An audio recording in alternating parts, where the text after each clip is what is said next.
Welcome all. Welcome to the Committee of the Whole. This is an annual meeting, actually a biannual meeting of the United States Coast Guard Auxiliary, and today's meeting is historic for a number of reasons.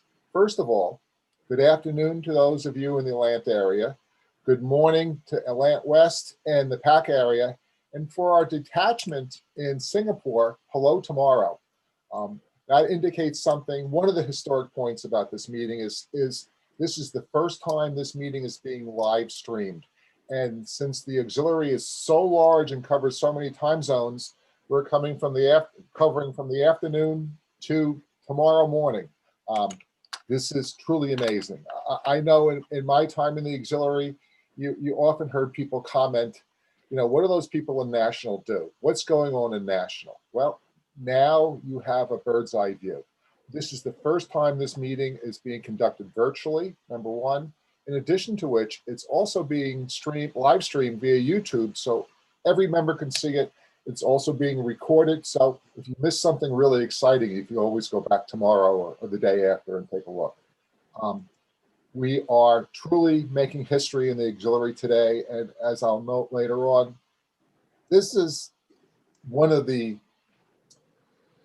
part of the silver lining of this terrible pandemic that we're experiencing. If anything it has done is it has kicked us kicking and screaming at some time, although not as much as I expected, into the 21st century. But now I'd like to convene the meeting of the Committee of the Whole. This is the semi-official meeting required by the standing rules. No action or votes will be taken. Rather, it is an opportunity to consider and discuss the issues and recommendations that will come before the board during the official meeting, which will take place tomorrow.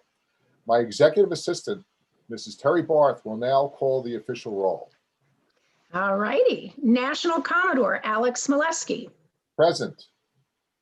Vice National Commodore Gus Spormato. Present. Immediate Past National Commodore Larry King. Present. Chief Director Auxiliary Captain Scott Johnson. Present. Deputy National Commodore Atlantic Area East and Recreational Boating Safety Gary Barth. Present. Deputy National Commodore Atlantic Area West and Mission Support Thomas Mullally. Present. Deputy National Commodore Pacific Area and Operations Mary Kirkwood. Present. Deputy National Commodore Information Technology and Planning Linda Merriman. Present. District Commodore First Northern Byron Moe. Absent. David McClure is here in his place. Oh, David McClure, thank you. Let me jot that down.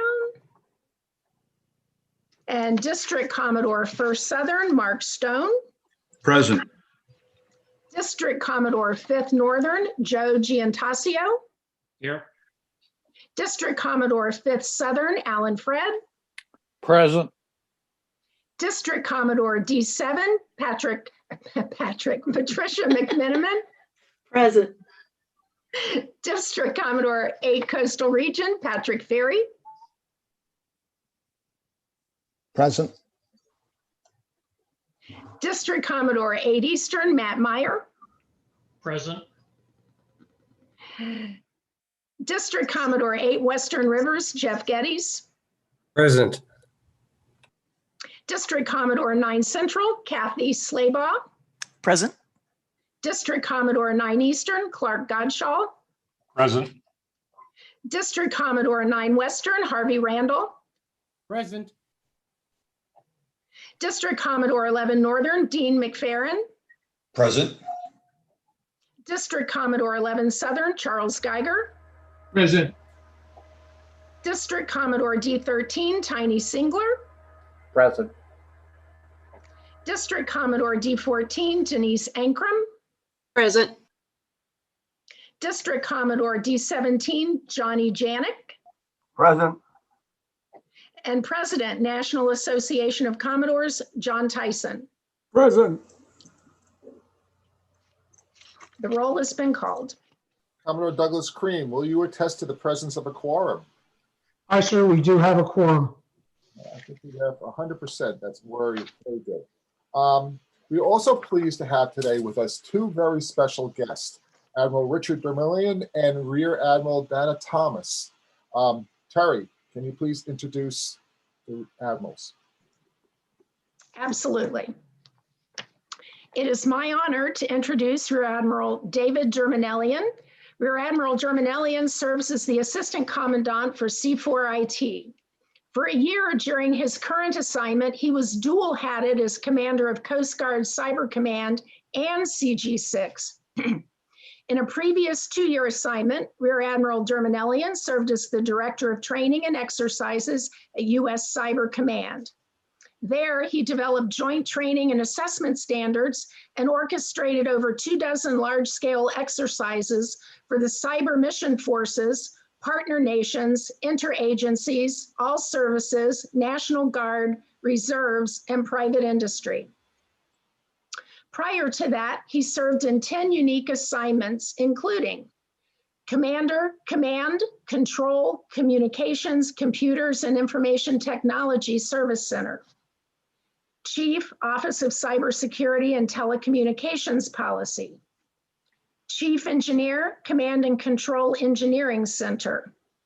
Commanding Officer, Communications Area, Master Station Pacific. Chief, Office of C4IT, U.S. Coast Guard 7th District. Commanding Officer, Communications, Station Kodiak, Alaska. Assistant Professor, U.S. Coast Guard Academy, New London, Connecticut. Project Engineer, Research and Development Center, Groton, Connecticut. Project Officer, Shipboard Electronics, Headquarters, Washington, D.C.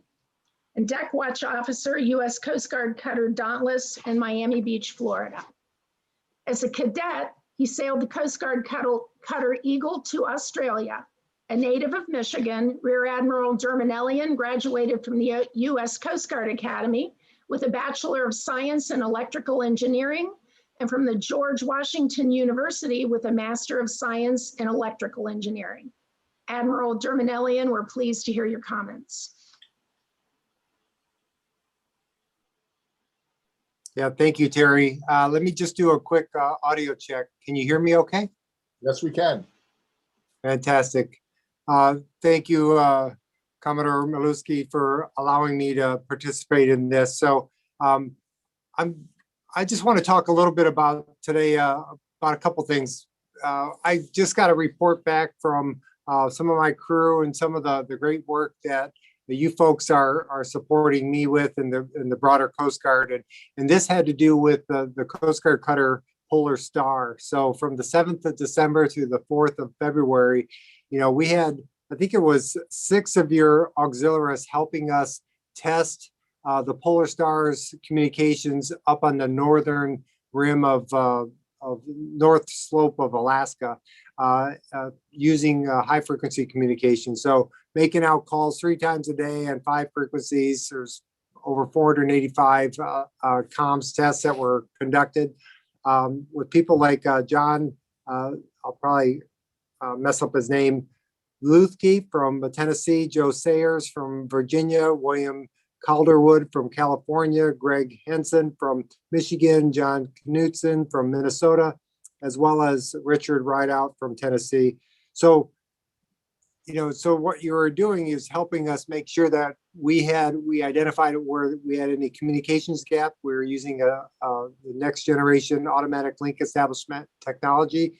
And we were able to have a successful test because of those auxiliaries and just some of the great work that you folks are supporting us on. So thank you. And then we had the auxiliary applicant management system was attacked by some criminals, and you folks rose to the occasion. Yeah, the ransomware, had some really negative effects, but thanks to Commodores Linda Merriman and Sue Davies, your team of scallywags really rose to the occasion, and not only basically got the system back where I think we're posed to bring it back online, doing the penetration testing, hardening the system, so making it much more difficult, but just their entire professional response in terms of that effort, I thought it was fantastic. So thank you for that great work, because we understand the need of the auxiliary to have a incoming pipeline of auxiliaries to continue to fill out your ranks. And then my understanding is this Coast Guard Aux data is still operating. It's been operational now for just a little less than a year.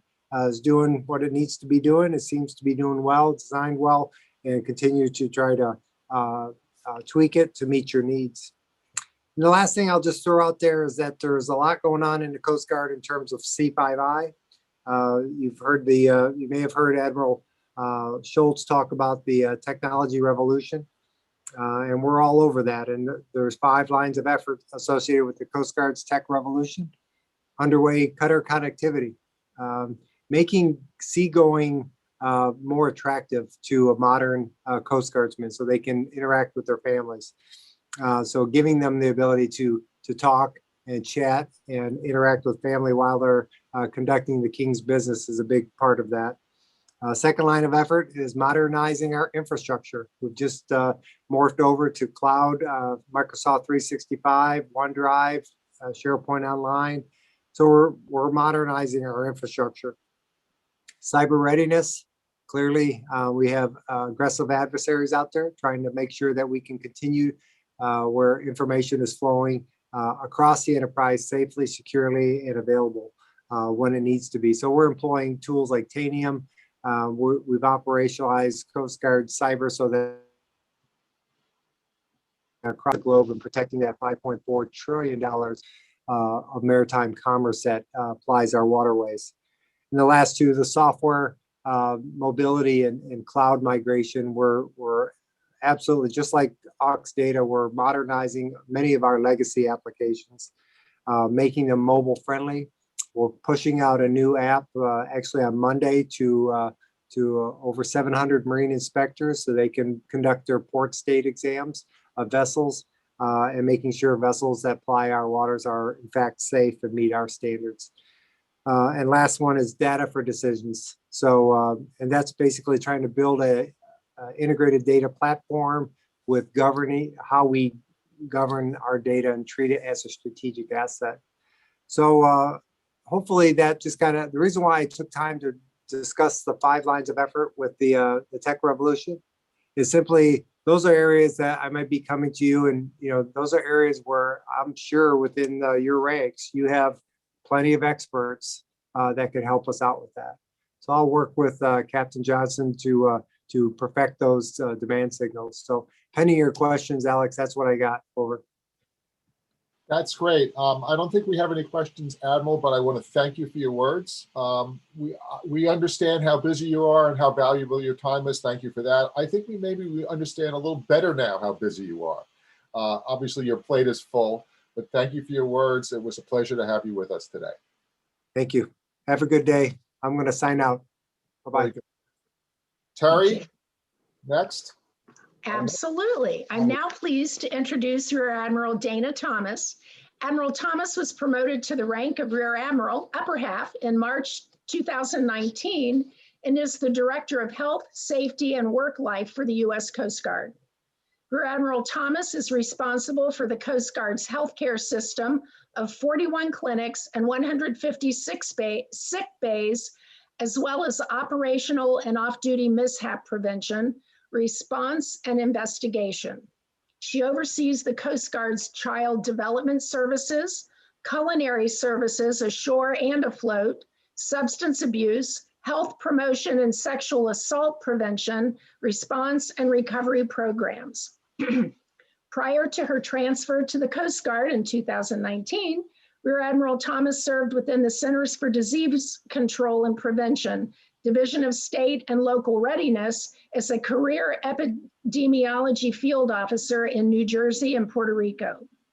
Concurrently, she was the CDC Division of Tuberculosis Eliminations field medical officer in Puerto Rico. Her fluency with federal, state, and local infrastructure in New Jersey and Puerto Rico improved resilience and ensured appropriate medical response at the forefront of public health emergencies and disasters. Working for the National Center for Emerging and Zoonotic Infectious Diseases, she responded to the Ebola epidemic in Sierra Leone and the dengue outbreaks in Tanzania and Texas. From 2015 to 2017, Rear Admiral Thomas served on the leadership team of the Physicians Professional Advisory Committee to the U.S. Surgeon General, representing the professional interests of more than 700 uniformed service physicians in the public health service. She served as the alternate designate for the United States Public Health Services to the American Medical Association during 2018. Rear Admiral Thomas completed Command and General Staff College in 2005. She graduated from residency at the Naval Aerospace Medicine Institute in 2003. She completed a dual degree, receiving her Doctor of Medicine and Master of Public Health degrees from the George Washington University School of Medicine and Public Health in 1998. She completed an internship in general surgery from Tripler Army Medical Center in 1999. She graduated with a Bachelor of Science in Honors Biology from the University of Maryland, College Park in 1992. She is board certified in aerospace and occupational medicine and deeply committed to operational medicine, prevention, and public health.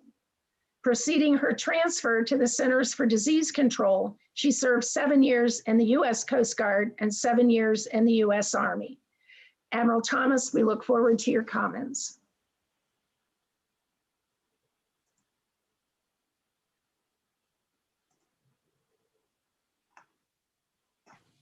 Do you read me, Lima Charlie? We Gotcha. have you now, Admiral. Good, great. Well, Commodore, thank you so much for inviting me to join you today and all of your colleagues, your esteemed colleagues. What a robust group of auxiliaries leadership you have here, and hopefully anyone else from the national level and that it is joining us. I'm very honored to present where we are today with a Coast Guard Auxiliary Health Services update. I'd like to go back to 2005 when I first joined the Coast Guard and say that, that was my first experience with the Coast Guard Auxiliary Health Services Program, because the Auxiliary Health Services Program has its beginnings in 2003. And I met Dr. Levy, who worked a desk over from mine at Coast Guard headquarters at TransPoint. And Dr. Levy was, I think, the first physician who worked tirelessly developing the rules of the road for how the Coast Guard health program would work, the auxiliary health program would work. And I didn't really understand it at that time, because like, how could someone be working so hard at getting the Coast Guard to accept where, how we would use doctors to help us out? Like what is the difficulty in this cell? If you have doctors that are auxiliaries and they want to be part of our team. And so I actually was so naive that just recently I asked, Doc Perney, our chief medical officer for the auxiliary, I said, Doc Perney, being naive as I was, I said, he's amazing. I said, what is going on here? Physicians are such hot commodities, and we've got a shortage of them in the country. What is going on? Why would we not have always embraced them like we're doing now? Why would we not always say, doctors, come in and help us, please? And what was wrong with the Coast Guard? Why would we seemingly foolishly devalue the assistance from medical professionals? And Doc Perney explained to me that many people foolishly devalue an individual's worth as soon as you put the word volunteer in front of it. And I was crushed by that. And part of it was because my own ethos says, I would almost eternally rather have someone that's there because they passionately are committed on their own time and their own dime to doing something than because I'm giving them a check to do it. So I'm like, philosophically, you came on a Saturday to do something for 4 hours at a food bank. I'd rather work with you than the person that I paid to come and be my administrative assistant and cut you a check every day. It just makes more sense to me. So, and especially in an area like healthcare. So we have been incredibly blessed in the Auxiliary Health Services Program. And I'll just give you a bit of an overview of where we are today. Of course, the Coast Guard Auxiliary Health Services Program falls under mission support, just as we do in the Coast Guard. We currently have 46 healthcare professionals that are credentialed within our program. 28 of those providers are physicians, they're MDs or osteopaths, or they're allopathic or osteopathic physicians. 7 of them are dentists or oral surgeons. Another 2 are physician assistants or nurse practitioners. 3 of them are psychologists or clinical psychologists or social workers. We have one podiatrist. We have a medical technologist. We have a med admin, maybe a couple of med admins. We have a couple of the environmental health safety variety. So we just like we do in the regular Coast Guard, we have just a couple of SEHOs. Just to give you an idea of the range of work that they've done, last summer, we had a couple of extremely dedicated docs because of COVID that were willing to quarantine for 2 weeks each at the academy and then get underway with the Eagle. Thanks again, Doc Andrews, Doc Summerall for doing that. We have another doc, I believe, that's going to get underway with the Polar Star this year. And that's going to be a fantastic trip to Antarctica. That's what we're hoping. We have 6 more applicants that are under credentialing process, 2 physicians, a dentist, 2 podiatrists, another environmental health officer. But regardless of specialty, I mean, our pharmacists, the medical technologists, the lab folks, I mean, all of these people have just such tremendous roles to play right now with us. In the Coast Guard, we use our pharmacists as our medical logisticians. We're very small. We basically use the dozen or 13, 14 pharmacists we have to do all the vaccine evolution, all of our closed pod evolutions, all the distribution out for vaccine. And when we have extra hands that can help with these evolutions in our clinic, it's just been amazing. So some people may not know this, but the Coast Guard Health Services, Auxiliary Health Services, we have our own instruction, just so I don't get it wrong. It's Coast Guard Instruction 6010.2 Echo. And that is how we manage our Coast Guard Healthcare auxiliaries, the support to the Coast Guard healthcare facilities. And that was, I think, recently updated in 2018. So we have a pretty robust program. We have branch chiefs that are representing the Atlantic East, covering D1, 5, and 7, Atlantic West covering D8 and 9, and the Pacific area, D11, 13, 14, and 17. And then we have a single chief medical officer who is, as I mentioned, Chief Medical Officer Doc Perney, and he's out of the Clearwater area. So when I've said I've needed things from the auxiliary, I will tell you I've needed things, and the auxiliary has been there 100% of the time. If I have needed PHAs done, if I have needed support with backfills for flight surgeons, these dedicated physicians have gone the extra mile. They've taken their own, they've funded themselves and gone to flight surgeon training. They've been reimbursed to for some MI&E, I guess, or some minimal expenses, but they've taken their own time. And again, physicians these physicians are usually, they remain licensed. So they're still practicing doctors. The specialties that they're in right now, just to give you an idea, I've got a couple trauma critical care docs. I've got 4 orthopedic surgeons, 2 are emergency medicine, 2 are anesthesia critical care. I've got internal medicine, cardiologists, gastroenterologists, rheumatologists, pain management, psychiatrists, endodontists, periodontists.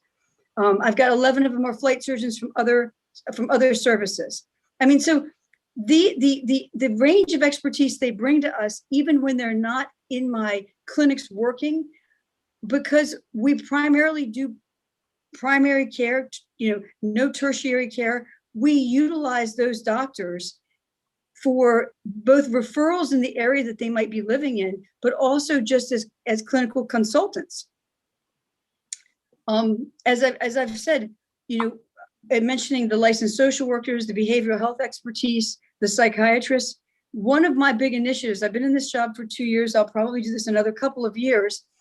I have grown for my own personnel, the ability to have more mental health care, organic mental health care. when I came into this job, we were missing probably 20 to 30% of the physicians and dentists in our billets, because the word on the street was Coast Guard medicine was closing down. Okay, it's hard to recruit people in or keep people in jobs when it's billed and touted as you're not going to be having Coast Guard medicine much longer. I assured people we'd have Coast Guard medicine. If I had not done that, what position would we have been in 2020 when COVID hit? How would we have taken care of our own people? Because what we saw in the country was not what DHA projected. Defense Health Agency said, oh, don't worry, the market's going to be able to pick up all of our beneficiaries, and we're going to be able to turn over to market share all the medical care needs of people in the military. I don't think so, because what we actually saw was a third of the physicians practicing are my age or older, which means they can retire. They can walk away from dangerous care where there's no PPE. They don't need to put their lives at risk anymore. And so if you don't have organic care and you have emergency situations, you're not going to be able to take care of a military service. Sometimes I need to take care of the military service physically. Sometimes I need to be able to take care of them emotionally, spiritually, psychologically. We have now added 13 new billets, PHS officers, as I am, uniformed 24/7 providers that are licensed social workers and psychologists. But again, our auxiliaries will only make that more robust, because we needed mental health care. We needed, I call it neck up medicine. We had not done that except for some contracted services in places like the Academy and Trace and Cape May. We really needed to have people that when I have suicidal ideation, it doesn't just hurt the member who's suffering, it hurts the unit who has, how do they cope when they get that person back because the ER decides not to keep them because there are no psychiatric beds right now. I mean, this COVID has really put a hurting on people because the mental health stress of COVID has affected the country in ways that words hardly describe. So I feel like, our next big leap in my last 2 years, for as much time and attention that I've given to mental health and stabilizing our workforce, because we have very few open billets now for physicians and dentists. I mean, I'm down to onesie twosies, and I'm extremely selective of who I'm bringing in. Matter of fact, I'm courting a doctor right now. He's applying from the auxiliary, and I'll just tell you that's the high quality physicians that you bring in the auxiliary. I'm hoping to bring him on active duty. He had been in the Coast Guard for 4 years as a airman. He'd come in, and they offered him when he was coming in a position. He tested so high on ASVAB, they said, hey, would you be interested in going to NAPS and then going to the Academy? He said, no, thanks. I want to, turn wrenches and be a mechanic. Well, it didn't work out so bad for him. We went to medical school, but I said, I've got an offer for you if you're interested in coming on and being one of my docs. And he said, you're probably offering me the only job I would come back to do now, which is being a physician in the Coast Guard, because I didn't get a chance to do that. And he's had a very successful 20-year career as a physician in the private sector. But I just want to say, the quality of the physicians that we have working for us, their willingness to step up where we need them, when we need them. I've had docs help me out at the Southwest border. I have docs right now helping out with our evolutions with COVID vaccinations, willing to help us out with our FEMA asks right now to stand up and help us across the country. There's nothing I won't ask or feel I can't ask of my auxiliary medical service providers, because you are part of our team, the same as my brothers and sisters wearing these uniforms like this. And for that, I'm just incredibly grateful. So I owe a lot to Doc Perney. I owe a lot to the auxiliary, and look forward one day to being in the auxiliary myself. Pending any questions, Commodore, that's my brief. Admiral, I just want to warn you, we're going to hold to that hope. When you turn in your papers, you're going to have to turn in 2 sets, 1 set retirement, 1 set auxiliary application. Actually, you don't have to wait to then. You can always join now. But I'd like to point out one thing. not only are you speaking to the national board, but this event is also being live streamed on YouTube. And as of last count, we have over 260 members watching across the country. So your audience is larger than expected. And maybe you could get a couple more applications for Aux stocks from this. That would be a great thing. But thank you so much for your time. We know how busy you are. We really appreciate it, and thanks again. Thank you. Thank you. Well, hey, I'll tell you, go through Doc Perney. I'm always interested in some quality physicians. We're always looking, or pharmacists or dentists, or you name it, we'll employ you. Take care. Bye now. Thanks so much, Apple. Have a great afternoon. Thank you. Well, All right. on to the next step in our next portion of the agenda. But first, I want to welcome again all our YouTube viewers. And I want to point out that this meeting is special for another fact, that prior till today, this meeting was normally closed to the membership. It was limited to the actual national board. But we made a decision to open it up, and had circumstances been different, it would have been open to those people in attendance at D-Train, rather N-Train in St. Louis. But thanks to technology, it's open to every single member that could connect on YouTube. And I think that's a tremendous accomplishment.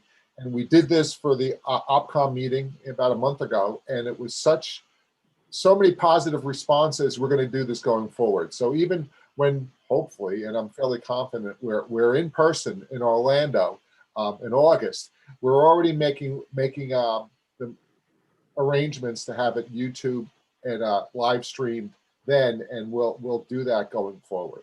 So I'm excited about that. During the next part of the meeting, there will be comments from the Chief Director of the Auxiliary, the Vice National Commodore, and there will also be reports from the Deputy National Commodores, the President of the National Association of Commodores, and the Coast Guard Auxiliary Association President. Now we will hear the reports of the National Executive Committee. Perry, please. And I'm pleased to introduce the Chief Director's report from Captain Johnson. Can you hear me? Yes. Okay, good. National Commodore, National Staff, DCOs, we have DIROCs and OTOs on too. Good morning or good afternoon, depending on where you're at. As Terry said, I'm supposed to give you a report today, but right at the get-go, I'm going to go off the reservation here. You're not going to get a Chief DIROCs report to me today, from me today. Maybe just briefly. I actually have some things on my heart I would like to talk to you about. I haven't been able to talk to you in a year, and I only have 10 minutes right now. So, all right, 11. But make it 12. Make it 12 minutes. So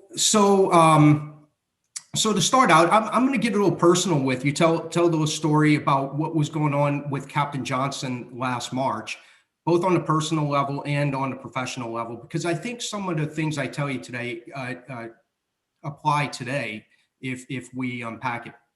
So I'm going to rewind real quick. Let's go back to last March. I don't know about you, but for me last March, I didn't know anything about COVID. I heard about this virus. It was kind of sort of in the news. I'm not a news junkie, but I heard about it, but it wasn't really real to me. It wasn't anything that I was thinking about. Also in mid-March, my son, who plays baseball for the Coast Guard Academy, he went on spring break to Florida to play baseball. That's what the Academy does. They go play a week of tournaments in Florida during spring break. My son, we were tracking him and all and watching the team was doing good. But he called me on Wednesday of that week and he said, "Dad, I'm not sure what they're going to do with me, this virus thing. I may be staying in Florida. I don't know what's going on." He said, I'm hearing things. I may have to come home too. And I'm like, come home? What are you talking about? So as you may know, what happened was the Academy actually did tell the cadets, don't come back to school from spring break. The only problem with that was that happened when my son was in the air on the way back to the Academy in an evening flight. So he gets off the plane in New Jersey, gets on the bus, goes to the academy at 1 o'clock in the morning. He gets off the bus with all his equipment, goes up to the gate, bus takes off, and he's at the gate and they say, stop, you can't come here. We can't let you on the grounds here. And he's like, but that's my home. What am I supposed to do? And they said, we don't know. And there's a lot of back and forth and some phone calls made. And they said, okay, we're going to let you go. And we're going to let you go to the quarterdeck, go right to the quarterdeck after this. So they let him on board, go to the quarterdeck, and they say, stop. You can't come onto the quarterdeck. You got to hang outside. So he stayed outside for an hour and a half. Oh, well.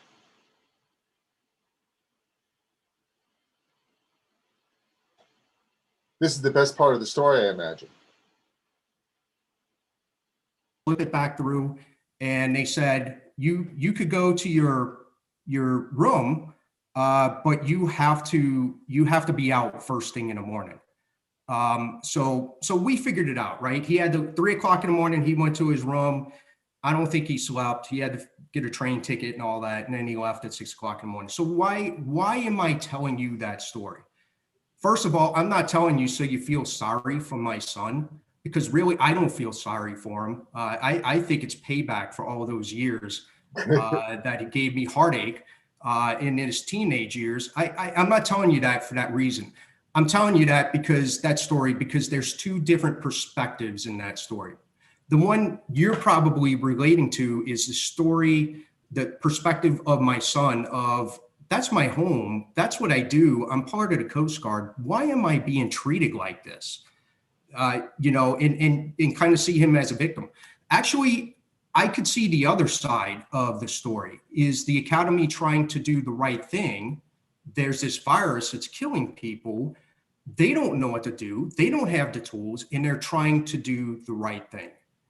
So if you take that story and start to apply it to the auxiliary and what was going on with Captain Johnson back in March, the same thing applies. I think for a lot of you and a lot of you online, you were probably saying, am I even part of the team in the auxiliary? Why are we shutting down operations? There was a lot of frustration going on at the time. And believe me, I felt that frustration every day I showed up to work.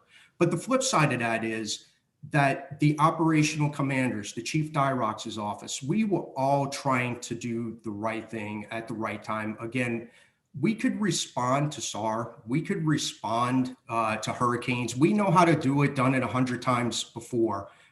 A pandemic, what do we do with that? So the first point that I want to make in talking to you today is to encourage you DCOs to encourage grace and understanding when it comes to these things, because really everybody, the auxiliary and on the gold side, we're all trying to do the right thing. And I realize there's some clashing and some hard feelings and such going on, but I look to you and your leadership and to portray that grace, that understanding.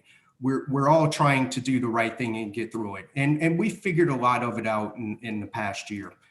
But I do want to take you back to last March and bring you into the Chief Director's office, because I could tell you, I'll be upfront, the Chief Director's office was chaos at that time.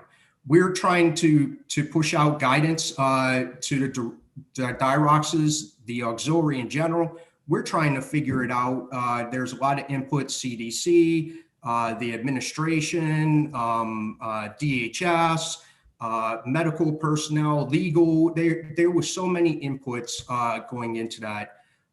It was a really complex problem to solve. And can I tell you what happened at that exact same time? Aux Data 1.0, the plug was pulled unexpectedly at the exact same time, months ahead of time. We didn't even expect it. Aux Data 2.0 online, guess what? It's not ready. It's not ready to come online yet. So we got Aux Data, we've got the pandemic, and then a couple months later, as Admiral Germanellian said, then we have a ransomware attack on the auxiliary website, right? A technical issue. Wrong. caught every flag's attention up my chain at the Commandant. It caught DHS Secretary attention. We're briefing DHS. And guess who else we had to brief? Congress on the auxiliary website. So that just goes to show some of the things that were going on.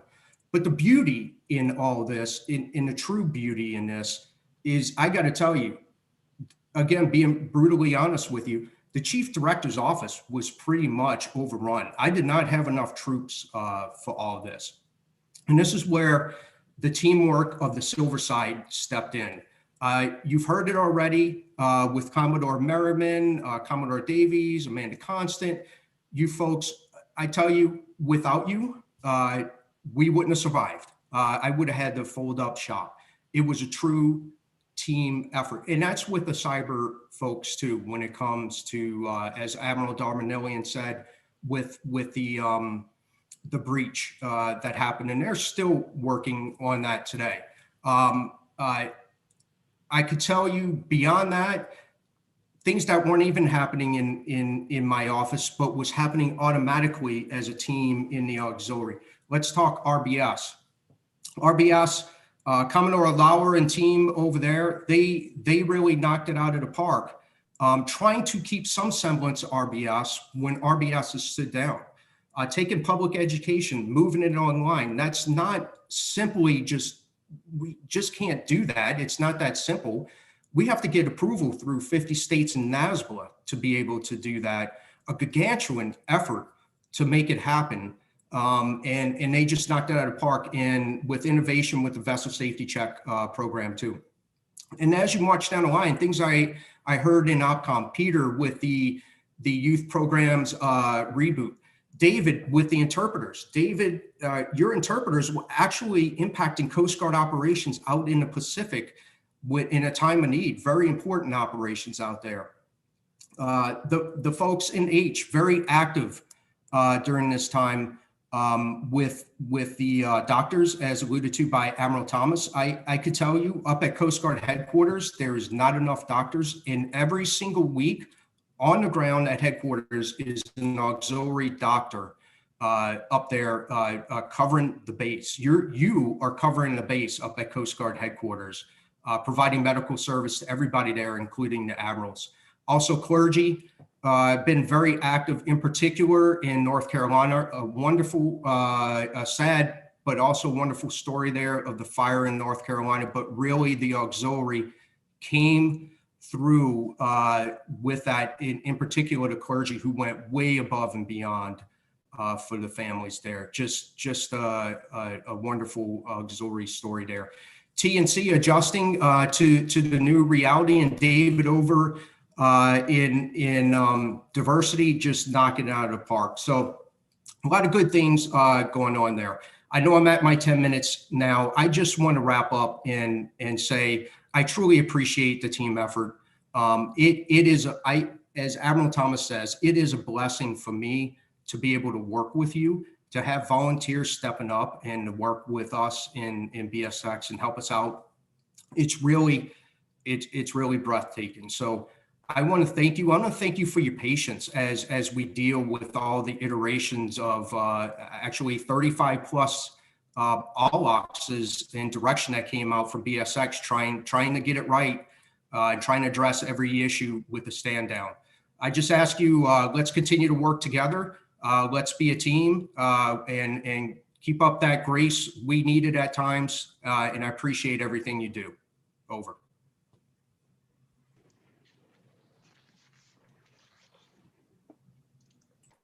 Thank you, Captain. Wonderful. Very good. And I'd now like to introduce Vice National Commodore Gus Fermato. Good day, everybody, and welcome. As we've learned during our OPCOM meeting, our team's been really busy lately. So today I'd like to share with you some insights from the programs that I support. First, I'd like to talk about a work group that we recently formed to reorganize our virtual meeting platforms. The goal was to increase the number of platforms we can make available to our directorates, to NEXCOM, to ASOC, but at the same time, greatly reducing our costs. This pandemic's not going to last forever, but it did teach us to think outside the box.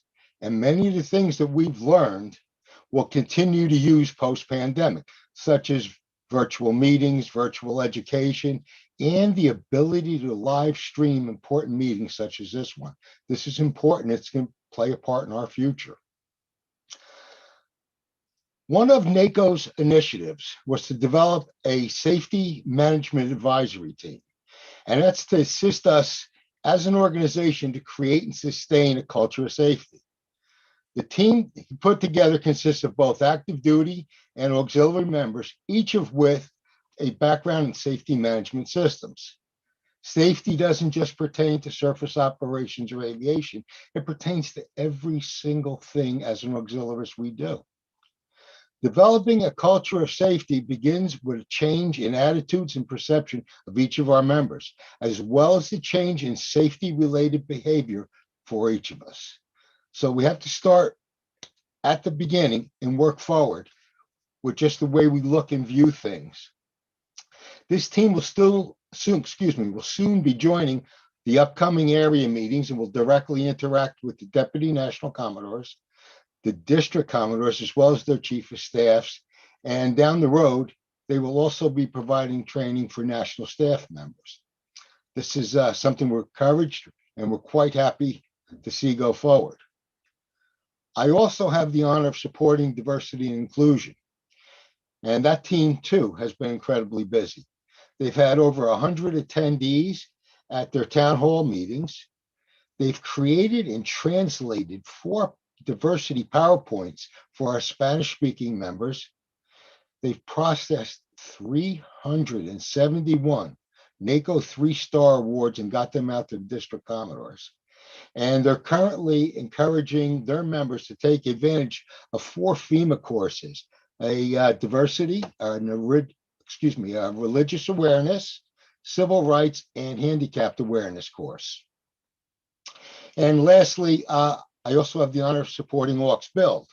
And the Aux Build members have been requested to review the construction ability of repair to existing paint booths at Station South Weymouth Bowie Depot.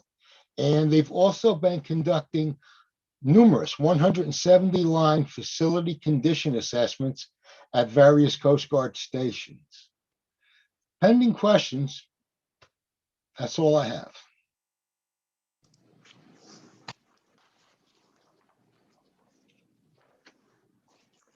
All right, thank you. I'd now like to introduce Deputy National Commodore Gary Barth's report for Land East. Thank you. I'm proud to have in my areas of responsibility as Deputy National Commodore the Atlantic Area East and the Recreational Boating Safety Directorates. First, I'll speak about the Atlantic Area East, or Land East as we normally call it. This area covers the eastern seaboard from Maine down through Florida and includes Puerto Rico and U.S. Virgin Islands. As of the 14th of February, the auxiliary has 21,960 members. Of that, 12,535 are in the Land East area, which accounts for 57% of the entire auxiliary. The districts within Land East are 1st District Northern under the leadership of Commodore Byron Moe and Chief of Staff David McClure. They serve over 1,900 members in Maine, New Hampshire, Massachusetts, and Rhode Island. Despite a third of the area being closed in 2020, 216 vessel safety checks were performed in compliance with COVID restrictions, over 20 PE courses, 58 students enrolled in the AUP at the Massachusetts Maritime Academy, and 2 members were accepted to the United States Coast Guard Officer Candidate School. Air operations are continuing in compliance with COVID. Payton operations began at the end of 2020. Member training hours utilizing virtual means was over 1,000, and they're planning a virtual D-train with 53 courses in March. They also had 17 flotillas who achieved 3-star diversity awards, and they've had a positive growth of 58 members in 2020. Moving next to 1st District Southern under the leadership of Commodore Mark Stone and Michael West, the Chief of Staff. They serve over 2,700 members in New York, Connecticut, Vermont, and part of New Jersey. They've restructured their navigation system to align with the active duty. They've had 5 leadership classes to over 650 members. They have a much stronger diversity inclusion statement now. They've realigned their district staff position to be more conducive to operations in state jurisdictions. They've strengthened the relationship with sector commanders with regular calls and better sharing of information.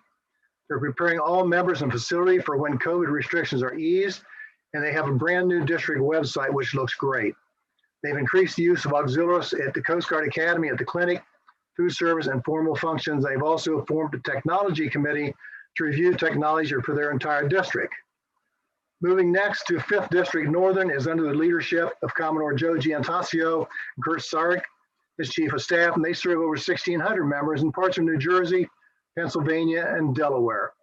Working to increase the Coast Guard Auxiliary recruitment for the entire U.S. Coast Guard Auxiliary nationwide by reaching out to members of families of graduates at the training center. This includes a Thursday dinner and a Friday breakfast for families attending their recruits' graduations. They're performing current seasonal programs and continuing to support and provide virtual training and requalifying opportunities for members in preparation of the boating season. Providing a slide for the weekly sector commanders briefing, presenting upcoming activities for the auxiliary, and they're working on the National Association of Commodores Memorial at the training center. They also provided iTunes cards to deployed Coast Guards in the Patrol Forces Southwest Asia in time for the holidays.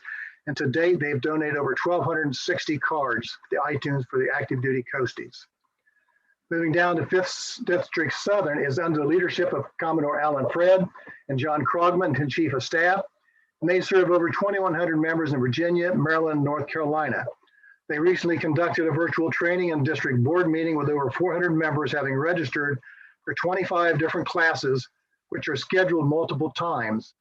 They even have one of their members who purchased a used Coast Guard RVS boat, and they're using this as an approved facility, working with new coasties from boot camp for on-the-water training. They're continuing to provide on-water training support also for Air Station Elizabeth City, and flotillas are continuing to meet virtually while many units are reporting increased attendance. They'll be working to prepare members for returning to operations as soon as everything comes ready, conducting public education, public affairs, program visits, and vessel safety checks. Next, we move to District 7 under the leadership of Commodore Pat McMiniman, John Holmes, our Chief of Staff. They serve over 4,100 members in South Carolina, Georgia, Florida, Puerto Rico, and U.S. Virgin Islands. They're making a strong effort on recruiting and reaching out to, especially in trade schools and community colleges. Members are working within a box, but they're also thinking out at the same time. They have 2 leadership sessions scheduled for newly elected and appointed officers. Their ongoing Aux data training, their human resources giving training for their HR officers, for the flotilla commanders and division commanders. And they currently have 2 Sea Scout ships that have been chartered, and 3 more are being planned in the near future. Planning is also underway for National Safe Boating Week and a virtual spring V-Train.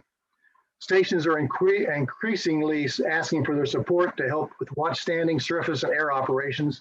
They're also doing a safety stand-up, getting ready for getting back to full operations in a back to normal environment. Units are utilizing new and innovative ways to continue supporting. After this, we also have the recreational boating safety. And the RBS consists of public education, vessel exams, RBS outreach, and program visitations. Commodore Bob Lauer oversees the day-to-day operation of the RBS programs. RBS outreach is under the direction of Christopher Wilson as director and Nan Ellen Fuller as deputy director. They work with numerous partner organizations to promote boating safety across the nation. Some of the partners are Boat US Foundation, Power Squadron, We're at Boater.com, Naval Sea Cadets, Boy Scouts, Girl Scouts, and the list just goes on and on. They have finished the State Liaison Officer Guide and Exam. They've recently been able to get an MOA with BASS Fishing, an MOA with the National Safe Boating Council, and they're working to submit a grant application to train auxiliaries in introductory paddling, paddlecraft operations, and Auxpads qualification examiners. Public education is under the direction of Dave Fuller as director and Robert Vandenstein as deputy. The mission of the Education Department of the U.S. Coast Guard Auxiliary is twofold. Number 1, to provide exceptional boating safety education for our boating public and to reduce the loss of life, personal injury, property damage to recreational boaters, and also to deliver the highest quality possible training resources and timely materials in support of our flotilla instructors and our public education staff officers at every level of the organization. They also ensure that instructors are qualified with up-to-date current instructional techniques. And a great example of this is the virtual training sessions for public education due to the pandemic. They've also developed virtual classroom and posting of resources and best practices. Our vessel examination program and program visitor are under the direction of James Cortez as director and Paul Saba as the deputy. The courtesy vessel safety checks are performed at your boat, whether you're in a slip, at the boat ramp, or in the driveway, by a certified vessel examiner at a mutually convenient time, and usually takes 30 to 45 minutes, depending on the size of your boat. Program visitors provide an excellent opportunity to learn more about boating safety, become much more local knowledge on boating safety. Marine Visits program also provides public education materials, and they're working on many different things. They're also trying to work with an electronic vessel safety check form to allow the auxiliary members to work and have this be compatible with the Aux Data 2 system. They're working to keep all auxiliaries qualified in program visitors and vessel examinations during the pandemic. This is some of the work that they're doing in RBS and doing a great job, and I want to thank everybody for all their work they're doing. Thank you, Terry. Thank you. I'd now like to introduce Deputy National Commodore Atlantic West, Thomas Mullally. Good afternoon, all. Going to go through the Atlantic West, we cover the heartland of America. So we've got the 8th District and 9th District within my area, the Coast Guard districts, of which each have 3 auxiliary districts. Also, I have mission support, which is ForceCon, public affairs, human resources, and member training. Going through our districts, 8 coastal. They're collaborating with 8 Western and 8 Eastern to establish a District 8 EMAC to support and respond to major emergency events more efficiently and effectively. They should be effective 1st of June, where all the districts work together. Collaborating with the 8 Western and 8 Eastern to share virtual training offerings across district boundaries. Exploring the possibility to work with the Army Junior ROTC to provide boater safety education to them. So nice one. 8 Eastern, you're looking into how members can augment the Coast Guard recruiting stations, and the AUXPAD coordinator speaking on a public platform with Coast Guard about safety, part of the Ohio River discussion series. 8 Western, in partnership with 8 Eastern and Durox, both regions are providing aux chef members to support the Coast Guard cutter Muskegum in their AOR for the next 6 months. This took effect February 15th, so will continue on into August. In partnership with 8 Coastal, 8 Eastern, and Durox, they're working with the 8 Coast Guard District recreational boating specialists on a district paddlecraft safety program. 9 Eastern, we greatly improved communications due to remote electronic access, permitting district leadership to attend many division meetings. Providing an electronic D-train through the month of March, have much broader participation with over 500 session attendees compared to an in-person that only invites about 100. And I may add that 9 Eastern is actually having a course every night or every day in the course of in the month of March for this D-train. They have just recruited Sea Scouts Northeast Region 3 Commodore and have received the application of 2 other adult leaders and 3 Sea Scouts. 9 Central, members have begun to initiative to label ice fishing shanties with the If Found stickers to aid in the active duty rescue efforts while reducing the time and the expense of unnecessary SARS. These fishing shanties break when the ice breaks, they go sailing and nobody's there. Yeah, yes or no. Led by our district member training officer from April through the end of 2020, 9th Central logged 3,526 hours of visual training. It's an accomplishment. Their district's staff officer IS, immediate past Commodore Sue Thurlow, and her ADSOs are currently leading a series of Aux Data 2 training sessions divvied into 7 different topical sessions. As of halfway through, 165 different people have attended the session so far. 9 Western, 1/3 of our Aux Scout staff has registered for the virtual Sea Scout Sea Badge course in February. It's a 2-weekend advanced Sea Scout leadership training customized for auxiliary scout leaders. D9 has requested auxiliary to help in collecting and reporting housing rental market data at the local unit level. This helps establish the amount of money Coast Guard personnel get paid for the local housing, basic allowance for housing. 9 members have signed up to help with that concept. Diversity, 23 units within 9th Western has received the Diversity Management 3-Star Award of Excellence for 2019 accomplishment. Communications, participating in Operations Frostbite, A FEMA conveyed tabletop exercise with local, county, and state agencies with the goal of troubleshooting their emergency response procedures in response to a winter storm that disables conventional communication mediums. Crystal ball. All right, that's it for my districts. As for my ForceCon, public affairs. Navigator Express fourth quarter is just about complete, waiting for one more article to be submitted. And that should be out. Major revisions to the history division web pages have been made. District public affairs officers and a few other ADSO officers were briefed about the urgency of appointing ADSO PAH, district historian, to each and every district. Created the Aux What's New on the A Directorate website for users to see what's latest happenings in public affairs. Added an annotated public affairs specialist program promo video on the front page. In the auxiliary support, they updated the Twitter and Facebook cover pages for auxiliary brand recognition. Auxiliary Facebook posts have grown from 20,310 followers in March to over 23,381 in January. There's an increase of 3,000 people that are now following Coast Guard Auxiliary. They developed an on-site Instagram for posting photos of the month. Established Office of Safety Management. Public Affairs conducted 45 specialist oral boards for an estimated 387 certified Aux PA specialists to date. Established a photography academy currently with 124 students enrolled. Projects in process. Navigators is the annual magazine that gets published by the Coast Guard Auxiliary. It's an 80-page magazine. It's 75% complete, expected to come out on the 1st of June. They completed a PowerPoint presentation for National Safe Boating Week. The creation of a virtual museum for the Coast Guard Auxiliary is underway. They have a manuscript for showing how to fight. The United States Coast Guard at War, 1917 to 1991, is currently in the hands of the University Press of Kansas and awaiting further word about its acceptance for publication. This project is a 3-year project that's been underway with the active duty, reserve, auxiliary, and civilian people, showing what the Coast Guard has done during world conflict and covering the time frames of 1917 to 1991. Division H, the Division Chief of History, in the early stages of researching and writing a monograph about the 50-year history of the Coast Guard Research and Development Center at their request. Completion of the first draft is scheduled for early fall 2021.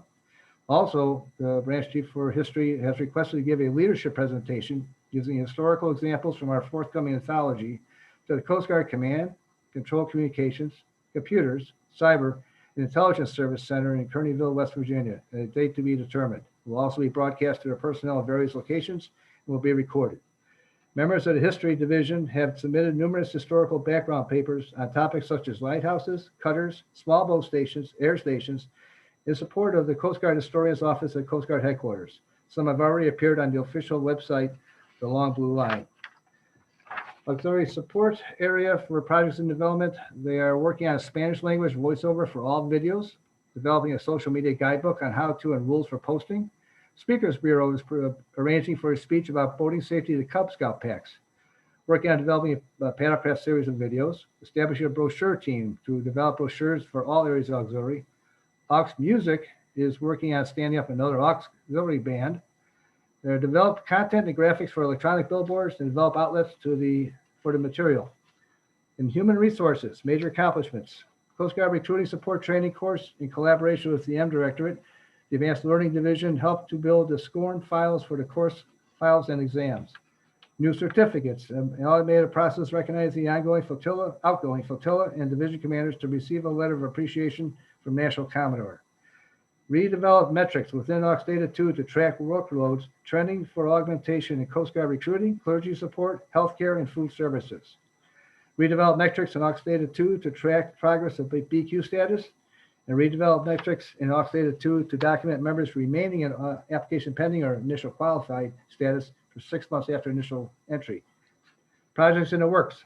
Completed the SOP for the Coast Guard Auxiliary Food Services is in the works and should be coming out shortly, unless blessed by BSX. We identify qualified healthcare professionals in the fields of pharmacy and behavioral health to help augment the Coast Guard. Working with the A Director creative team, they're developing a recruiting brochure that would target families that are newly graduated, enlisted, and commissioned active duty members from the Coast Guard. Working with Commander Heeman, Director of 8th District, Aux, developing marketing plans to promote our 4 support divisions, Aux Chaplain Support, Health Services, Food Services, and Recruiting Support, is a visual presentation to the A3 regions. Requesting augmentation services. They're looking for help. Requesting auxiliary augment the St. Louis IT Support Center, call-in center for active duty reserves for IT support. These volunteers mostly for summer and months. If you have any IT background and willing to help, please contact Human Resources. Also, Commodore Mullally, yes, 2 minutes. I'm half a page left. Request support for distant learning, identifying issues regarding delivery content, delivery the message, subject matter, delivery, and remote lesson plans. Member training, working with the H Directorate, the first update to the National Staff Guide for Leadership and Review. There was a 7.8% increase in auxiliary members achieving Aux 2 status with the temporary suspension of proctoring. An increase in members enrolling flotilla leadership course in Aux 2 cohort will be graduating on March 18th. Almost a record for monthly auxiliary leadership development program certificate submissions. Across the auxiliary, we increased participation in auxiliary leadership courses from 10.6 for every 1,000 members to 12.1 for every 1,000 members. Projects in the works. In flotilla training guides, topics have been updated and are presently adding multimedia elements. The distance education technical training course, Aux 04, online instruction-led course is being updated and ready for 2 offerings of fall. And lastly, in talks for the final review of Auxe, AuxPath, and AuxNav Operation Excellence. Aux 10 minutes. Very good. Thank you. I'd now like to introduce Deputy National Commodore Pacific Area and Operations, Mary Kirkwood. Thank you, everyone. Good morning, good afternoon, and a special shout out to our members across the nation who are joining us for the first time through the magic of our virtual world. So I'm so glad that everybody could join us today. I'm reporting today for the Pacific Area and Operations. In the Pacific area, despite the majority of the PAC area primarily being in stand-down mode through most of the COVID pandemic, the 5 districts that make up the Pacific area have continued to remain busy. They've been hosting lots of training through webinars. Many members have been able to gain new certifications and even complete their work for the Aux Op device. They've provided training for their newly elected leaders via the virtual platform. Many of the districts are in varying stages of resuming operations and activities, but most districts have at least resumed vessel safety checks, marine dealer visits, and land-based paytons. Some have even resumed surface and air operations, and one has resumed food services. The PAC area didn't lose as many members in 2020 as they had expected. In fact, a few districts actually gained members over the year, which is, I think, incredible in a pandemic. Recruitment and retention continues to be a priority for 2021 in the Pacific area. In District 17 in Alaska, Commodore Johnny Janik, they just held their very, very successful virtual D-Train last weekend. It was a full day of varied training opportunities and held a virtual award ceremony. They also recently reactivated the Barrow Detachment, which provides an auxiliary presence inside the Arctic Circle. District 11 North, which is Northern California, Nevada, and Utah, under the direction of Como Dean McFerrin, held their biannual PCA fair virtually with a full day of training. D13, which is Oregon, Washington, Idaho, and Montana, with Commodore Tiny Singley, are holding their D-Train next weekend, also virtually. D14, Hawaii, Guam, Samoa, Commodore Denise Ankrum established a new detachment in Singapore. And in D11 South, Arizona, Southern California, Southern Nevada, and Southern Utah, Commodore Charlie Geiger, they're beginning to rebuild their Aux program. So there's a tremendous amount of work that's happening in the Pacific area. Amongst the operation group, it includes 4 directorates: response, prevention, international affairs, and emergency management. They're responsible for 11 of the goals in the National Strategic Plan, and ANACO Kevin Cady and Deputy Rick Saunders lead the group. In the response directorate, Director Roy Savoca leads that. They just completed writing the annual operations workshop, including surface, air, and communication. So you should see those out within the next week or so. They've also proposed 3 options to mitigate the QE check ride issue that's resulted from the lack of QE check rides in 2020 due to COVID. And so hoping to mitigate that impact. And they continue to work to develop and manage the district and sector needs outlined in the gap analysis. So they're working closely on trying to make sure that we're meeting the needs of both the sector and the districts. In the Prevention Directorate, Director Kim Cole's revising and updating several PQS study guides and workbooks, specifically in marine safety, such as the Pollution Responder PQS, Marine Safety and Administrative Manager course, Uninspector Passenger Vessel Examiner PQS, and they're also creating a Commercial Fishing Vessel Examiner online orientation. They're revising the ATON-PATON Form 7054 for Aux Data 2, and they continue to work on the sector's top 10 gap analysis needs and wants. International Affairs under Director David Huang has been extremely busy. They realigned their leadership into geographic pods to streamline their work and better serve those requesting their services.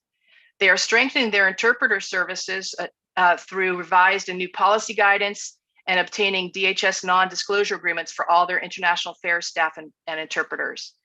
They've been very busy providing real-time interpreter services as well as translation of written materials, which often takes quite a chunk of time.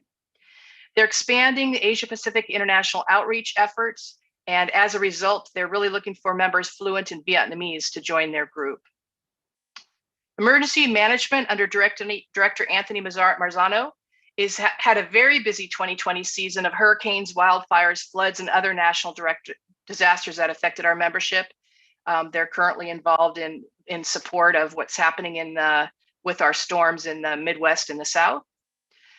They're working with BSX, which is Auxiliary Headquarters, and the Coast Guard Office of Emergency Management to add position-specific ICS qualifications into Aux Data 2. They continue to manage the coordination and training of IMAC support to districts and sectors and develop auxiliary emergency management guidelines. They develop and maintain support capability for the U.S. Coast Guard at headquarters, district, and sector levels, and developing recruitment and retention program in ICS and emergency management related qualifications at both the district and the sector levels. So there's some great things happening here in operations Pacific area, and I appreciate the opportunity to talk to you today. Thank you. Thank you. And I'm now pleased to introduce the Information Technology Deputy National Commodore Linda Merriman. Thank you, Terry. Hello, everybody. I'm happy to have this opportunity to talk with you about some of the things that are happening in the Information Technology and Planning 4 directorates. The biggest news for the Information Technology and Planning Group is that we made a major reorganization at the start of this term. The Auxiliary University Program and the Auxiliary Sea Scout Program are now consolidated into one directorate. Formerly named Strategic Planning, the S Directorate has become Student Programs. This change allows us to focus on the common needs of our younger members.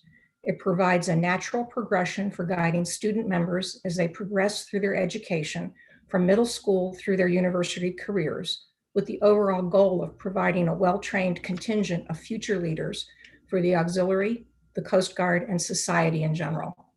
Concurrent with this change, Strategic Planning's Cyber Division, which was focused on potential external augmentation opportunities, was merged with the Computer, Software, and Systems Cyber Division. This move consolidates all of our cyber expertise into one team for both internal and external cybersecurity work. On the information technology side, under Assistant National Commodore Susan Davies, the Computer, Software, and Systems Directorate is led by Director Amanda Constant. Their mission is the design, development, production, and maintenance of underlying technologies, equipment, and solutions essential to advance U.S. Coast Guard auxiliary duties and missions. They maintain over 40 systems that make up the auxiliary IT portfolio, including the national websites, the help desk, Aux Directory, the ID card system, and WOW site hosting, to name just a few. The server infrastructure upgrade project that began in 2018 completed in December 2020, with all auxiliary hosted sites and databases moved from the legacy Rackspace environment to Amazon Web Services. The Amazon Web Services environment provides better security, more redundancy, more stability, and improved responsiveness, with the ability to easily and quickly expand capacity, and all at a lower cost. As you heard Admiral Germanellian and Captain Johnson say, in October 2020, a security breach was discovered with the join.cgaux applicant webpage and its supporting auxiliary applicant management system database.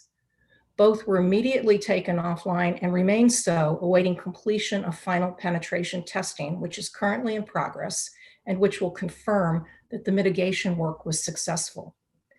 After that's done, a report will be drafted and sent to Coast Guard Cyber Command. Coast Guard Cyber must accept the results of testing before the Join CGAUX page and AAMS can come back online. Currently, there's no estimated date for return to service. However, we expect that it will happen soon. The other half of IT is the User Support and Services Directorate, which is led by Director Randy Patton and Deputy Bob Fritz. Their mission is to deliver support for the technology needs of the U.S. Coast Guard Auxiliary. As you also heard earlier, Aux Data 2 implemented in phases beginning April 2020. The new Aux Data 2 Support Division is fully engaged and collaborating effectively with the IS Officer Support and Member Services Divisions, as well as with the contractor, Acumen Solutions. As a relatively new system, it is expected that Aux Data 2 will be continuously evolving and improving. The Coast Guard has established a process to capture, catalog, validate, and prioritize issues and recommendations received from user feedback. Suggestions from the field for system improvements are welcome and may be submitted to the unit IS officer for forwarding up the chain of management to the district IS officer. All district-approved recommendations are passed on for consideration by the Joint Coast Guard Auxiliary Configuration Advisory Board. The board's review process is working well, with a release of upgrades, enhancements, and fixes made every 3 weeks. MyCGAUX was launched in 2016 to serve as an internal communications and collaboration platform, but it never realized the initial vision that was had for it, and that's for a variety of internal and external reasons. Some of the originally intended features, such as a member dashboard, can be done in Aux Data 2. Coupled with the fact that it never achieved a member usage rate of much over 6%, it was decided that MyCGAUX was not fulfilling its envisioned value to the auxiliary. Therefore, the contract was terminated in late December 2020. Many of the MyCGAUX links and directory items are now available on the Auxiliary National website homepage, including links to all Aux messages and to other auxiliary information resources. During the second half of 2020, the Aux Data 2 Tier 1 support team, which is Aux Data's help desk, handled just under 1,500 service requests. Most Tier 1 requests were related to activity logs and patrol orders, while the majority of Tier 2 requests were for login issues, which are escalated to the contractor for resolution. During the same period, the IT help desk worked just over 1,400 tickets, with the auxiliary learning management system accounting for 1/3 of the total.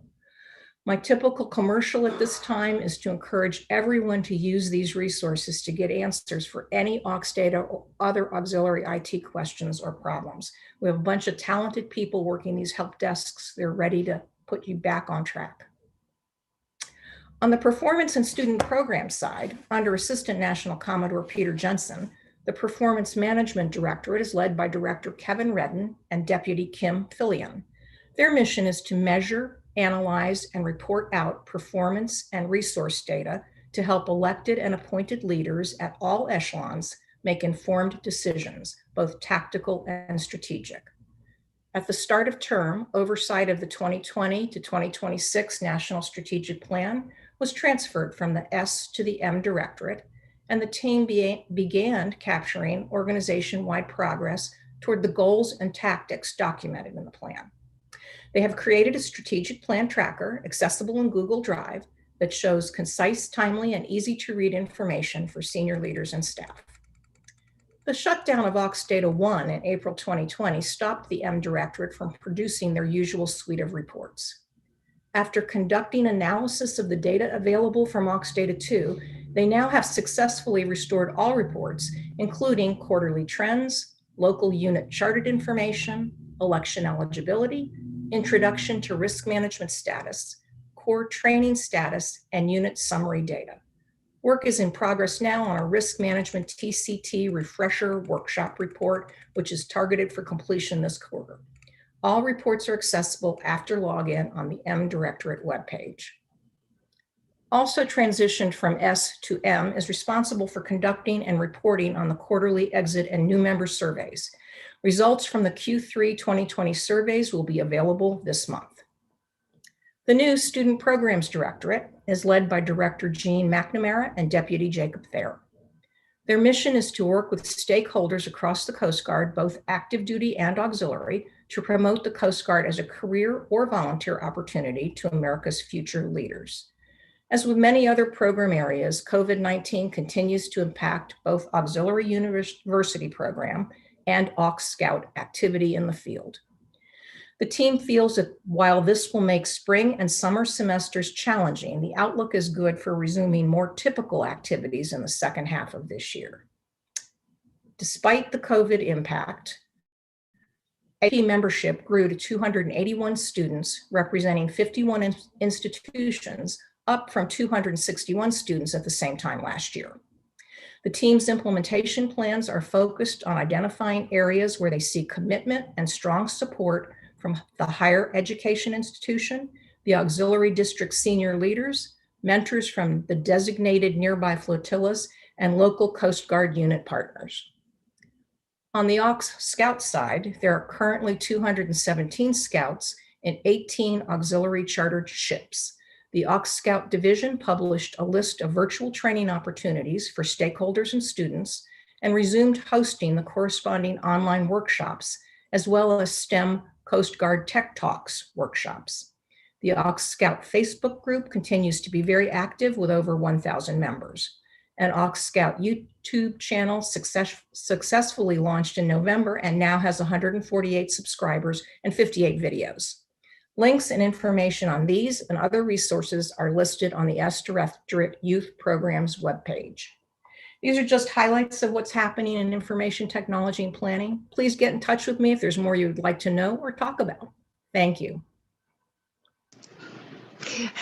Thanks, Linda. I'm now pleased to introduce the president of the National Association of Commodores, John Tyson. There we go. Thank you very much. For those of you I haven't had the good fortune to meet, I'm a past Commodore of the D7, and a few years back, the National Association of Commodores has a terrific board of directors. I think you know all of them quite well. Bob Lauer, who is our vice president and a current national officer. We have Carolyn Bellamore, who I'm sure all of you know. And then finally, Wes Cattrall, who's our treasurer. Carolyn's our secretary. The purpose of the NAC is really a rather broad charter. Its stated purpose is to assist the NACO and National Board in advancing Coast Guard auxiliary programs. So it's a pretty broad charter, but our current membership stands at 187. We have a couple of things that we do in the award area. The NEC administers two really prestigious national awards. There's the Best Flotilla in Vessel Safety Checks and Marine Dealer Visitations. And then the second one is the Best Flotilla in Public Education.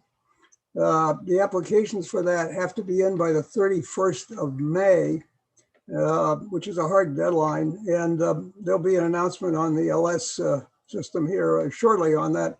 Bob Lauer oversees that program, and I know he'll probably be in touch with all of you district commodores in the near future about trying to come up with your folks, just to get them to submit a recommendation. Unfortunately, we've had a rather slight year, I think, for vessel exams and marine dealer visits, but hopefully there are a number of them out there and that they'll go after the awards. For some of you probably know that for the last several years, we've been trying to secure a location for a national memorial for past Commodores. And that's been ongoing for several years. The Location is now been narrowed down, I'm happy to say, to Tyson, Cape May. And if you're not familiar with the monument, it consists of two stones, rather large. One is 6 feet by 6 inches by about 3 feet wide, and the other is about 5'7" and about 3 feet wide. And there's room on there, you'll be happy to know, for another 140 Commodores who have passed. So you're all eligible.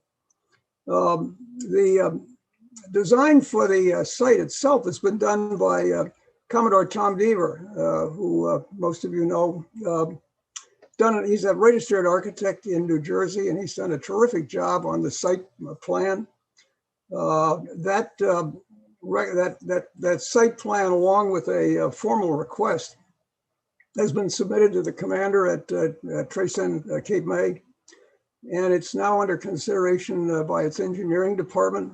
Hopefully, we'll have an answer on that sometime this summer. They thought it would take about 3 to 6 months to get that review completed, but we're making pretty good progress on it. We have a great team of folks on the ground there at Cape May who gotten the bids for construction work, done most of the planning. I just want to mention it because they really are, they are really doing a great job. Joe Giannatasio represents that area as the district Commodore, but Commodore Barry Kuiper and Tom Deaver make up the rest of that team, and we're very fortunate to have them. And then lastly, I would be remiss if I did not encourage any of you who are not members of the National Association of Commodores to consider membership.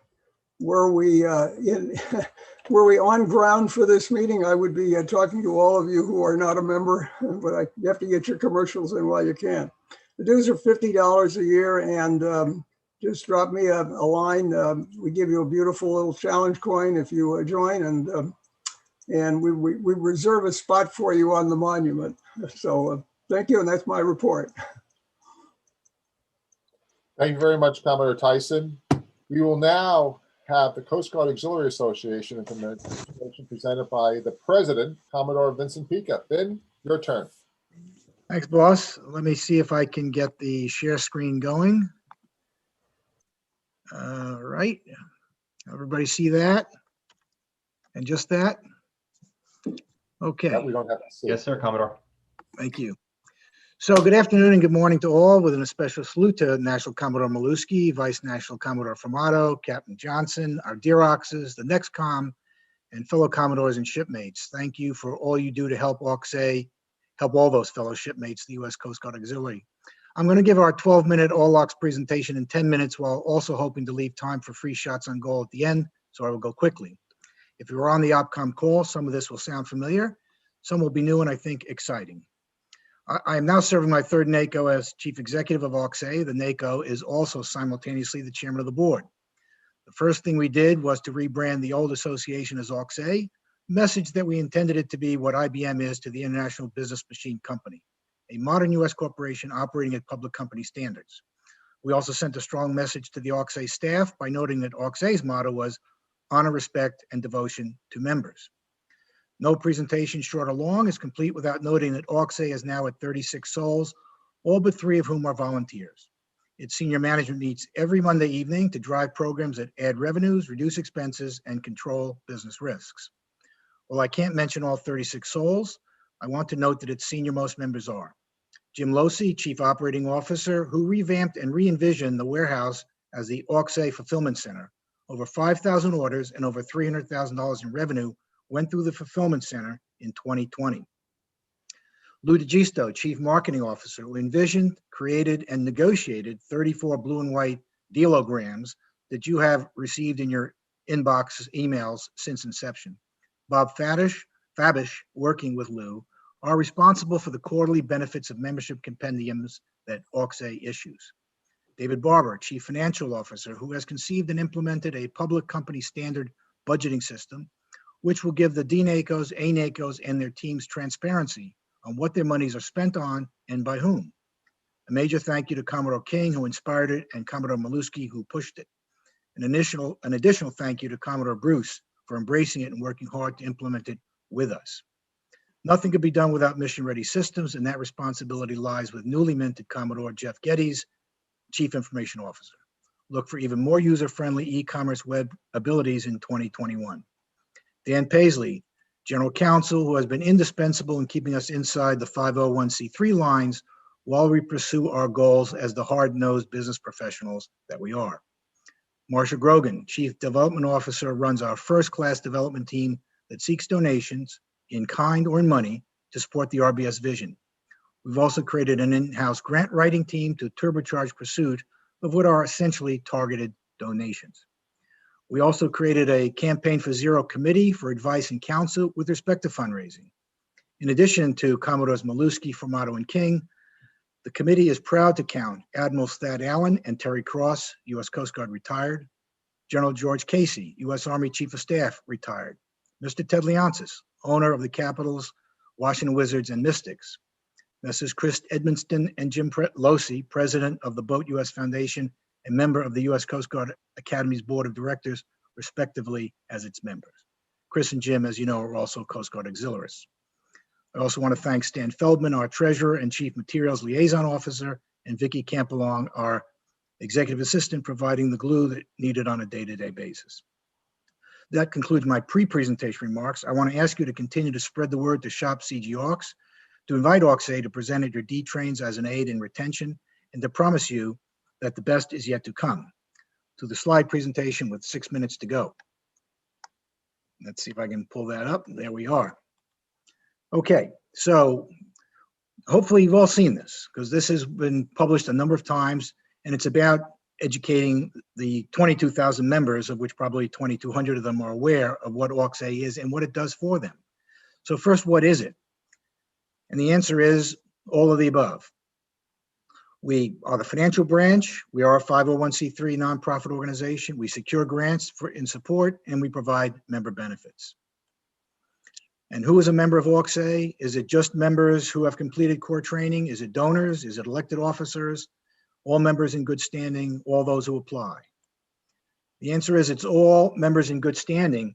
You don't have to apply. As soon as you become an auxiliarist, you are a member of essentially a big buying program.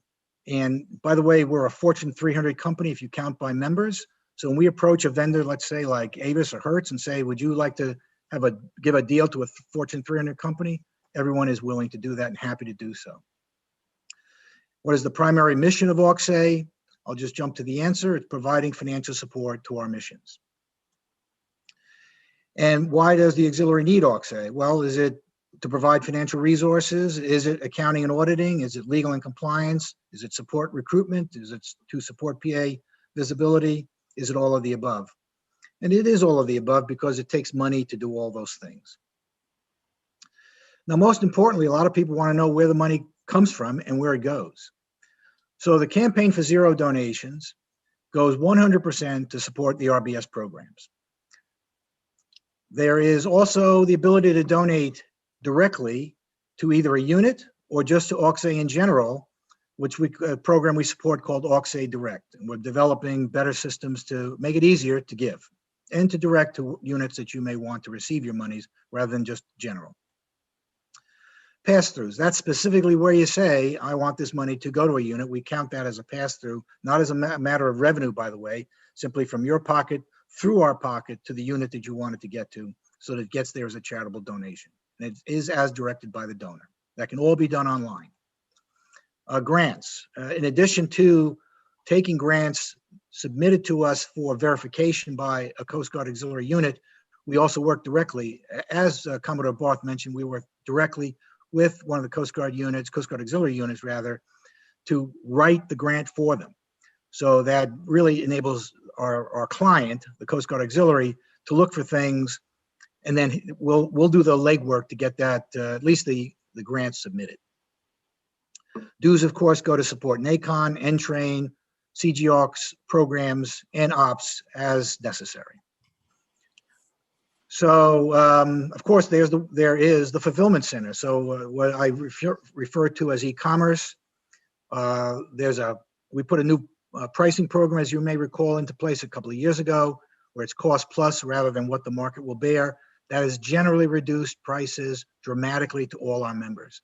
By the way, where that helps is on public education, because if the market continues to bear, let's say, $50 a student, if your cost of goods goes down dramatically, then more money sticks to the flotilla, where fellowship and training are the most effective. Of course, you've seen, as I mentioned, the dealograms. We're working very hard every day to find companies that want to do business with us and provide those benefits. And we publish them both in the dealograms and through the quarterly benefits of membership. I also want to remind all members that as members, a benefit of membership is you get to shop at Coast Guard Exchange and all the benefits that accrue to that, as well as through your MWR support at your DROX levels. There's many other opportunities for Coast Guard auxiliaries to benefit from being a member of the Coast Guard. And lastly, if you've all gotten to the end, we're again running the $100 gift certificate. All members have to do is click here, or in the event that their browser doesn't support that click through, just send me an email. We'll enter you in the drawing, and the National Commodore will select that from 1,700 names that have been submitted pretty shortly. That concludes my remarks. I hope, Terry, I have time for more, any shots on goal, or to give back time to the floor.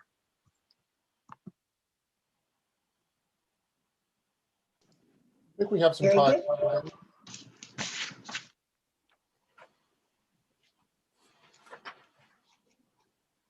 Oh, Terry, it's all yours. Okay, I'm sorry. I don't see any questions or hear any questions, so I've either put him to sleep or got the message. Oh, I don't think so. Thank you so much. Thank you, Commodore Thank you, Pika. Ben. Thank you, Ben.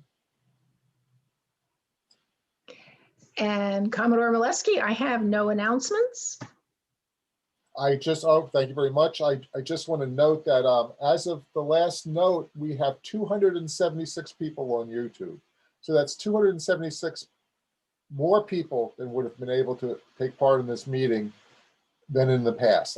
I think that's tremendous. You know, one of the things I remember about starting out in the auxiliary, we start out all as flotilla centric. Our flotilla was our entire auxiliary world. And it wasn't unless you decided to move up the leadership chain or the staff chain that you saw some of the stuff that the organization does. Now, everybody has that opportunity. And I don't know about you, but from day one, I was amazed and impressed at the depth of activity that goes on, the amount of expertise and the many things that the organization does. Very impressed. And now that's available to all. The good news is, and one more thing, I want to thank all the members of NEXCOM for their presentations, especially Captain Johnson. But Captain, we missed an opportunity with your story. Auxiliaries are trained in SAR, and there's nothing more that an auxiliarist enjoys is participating in a SAR. And it sounded like your son needed a rescue. Just all it would have taken was a phone call, and there would have been a list of auxiliaries available to pick up your son at the steps of the academy and take care of him. So should that situation present itself again, just pick up that phone, and I can assure you that someone will be there to help out. The good news is we're ahead of schedule. It is now 2:37, so why don't we take our 15-minute break? So we'll say 2:37. We'll give you, so it's 2:40. So we'll come back at 14:55. Make sense? You get an extra 2 minutes.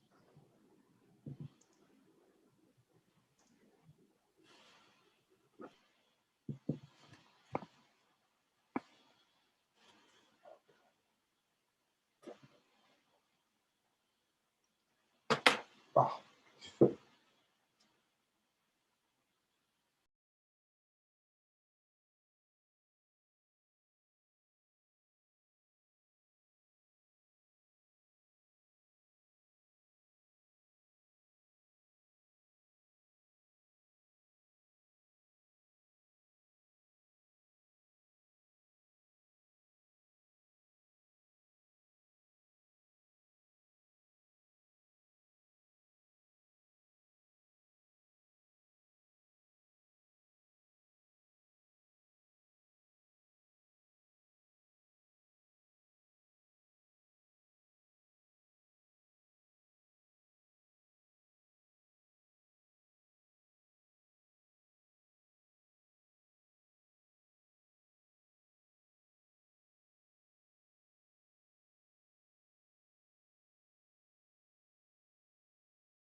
and Commodore Molesky, I have 1455. Here we go. I reconvene the meeting of the Committee of the Whole. Mrs. Barth, will you please read the roll call? I would love to. National Commodore Alex Molesky, Present. Vice National Commodore Gus Fermato, Also present. Immediate Past National Commodore Larry King, Present. Chief Director Auxiliary Captain Johnson, Present.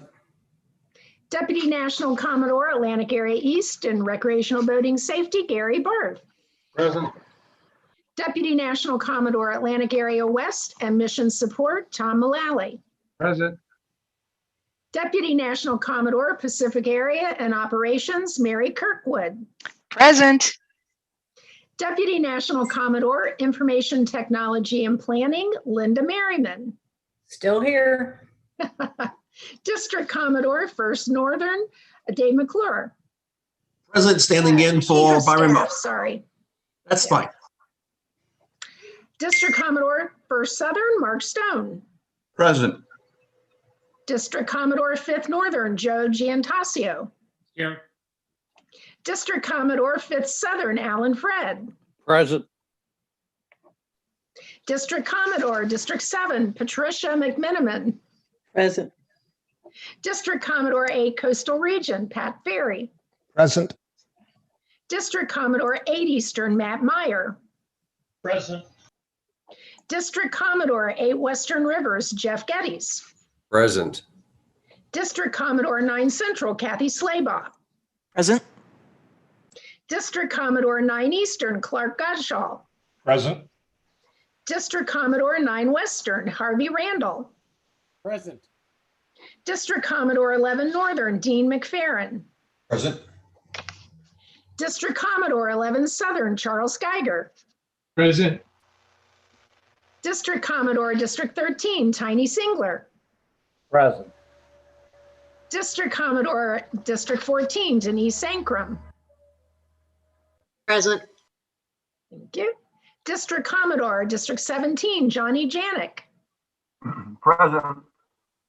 And President National Association of Commodores John Tyson.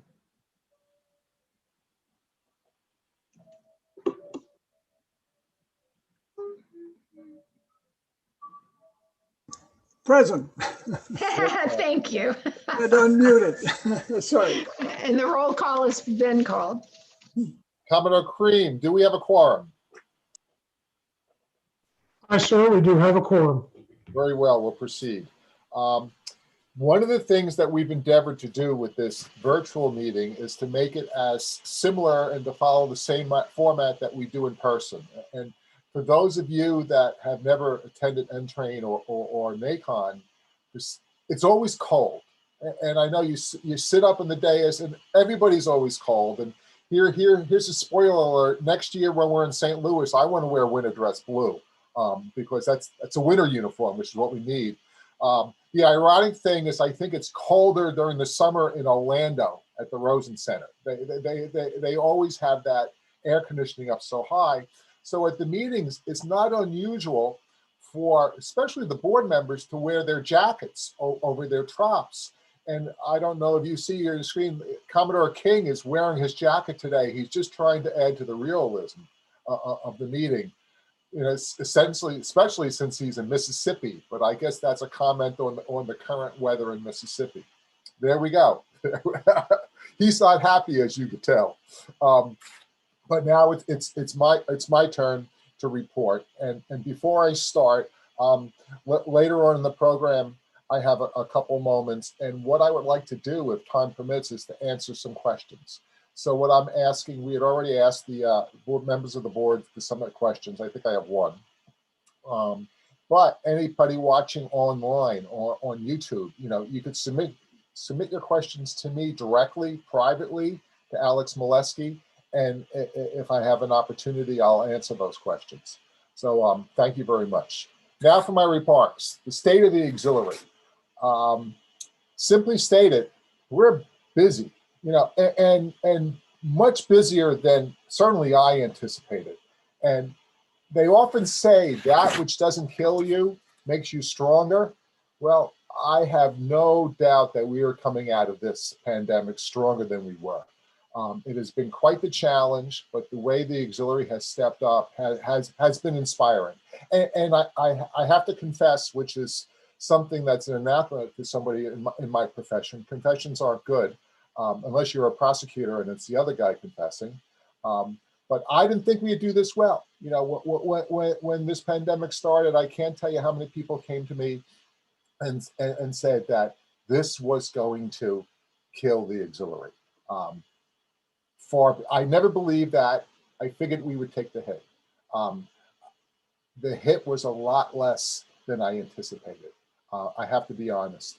I wasn't even aware when Mary spoke about the PAC area, their membership actually went up. I know net across the country, we're down about 1,000 members. Anecdotally, I believe it's mostly people retired, and the people that did retire or resign were quote unquote not that active. What truly amazed me is that we recruited over 1,300 members nationwide. That's amazing. How do you recruit members to an organization that's quote unquote shut down? Well, the reality is we weren't shut down. You know, obviously, you know, operations were reduced. Public education was limited to virtual. There are other issues, but auxiliaries marched on. There's no question about that. And there's been a lot going on. And I'll touch on some of those topics briefly. First and foremost, I want to talk about its uniforms. I think it was a year and a half ago at NACON in Orlando was the first time this issue came up. And we were told for the first time that active duty was transitioning to a new quote unquote ODU. They're going to call it the CGU, Coast Guard Utility Uniform. And the plan then was not to permit the auxiliary to wear that uniform. That wasn't going to be a good thing. I know Commodore King, well, to say that he grabbed this like a dog with a bone and would not let go, you know, that's an understatement. If it was up to him, this was not going to happen. We fought this tooth and nail from day one. We are part of the Coast Guard team. We want to wear the same uniform. No question about it.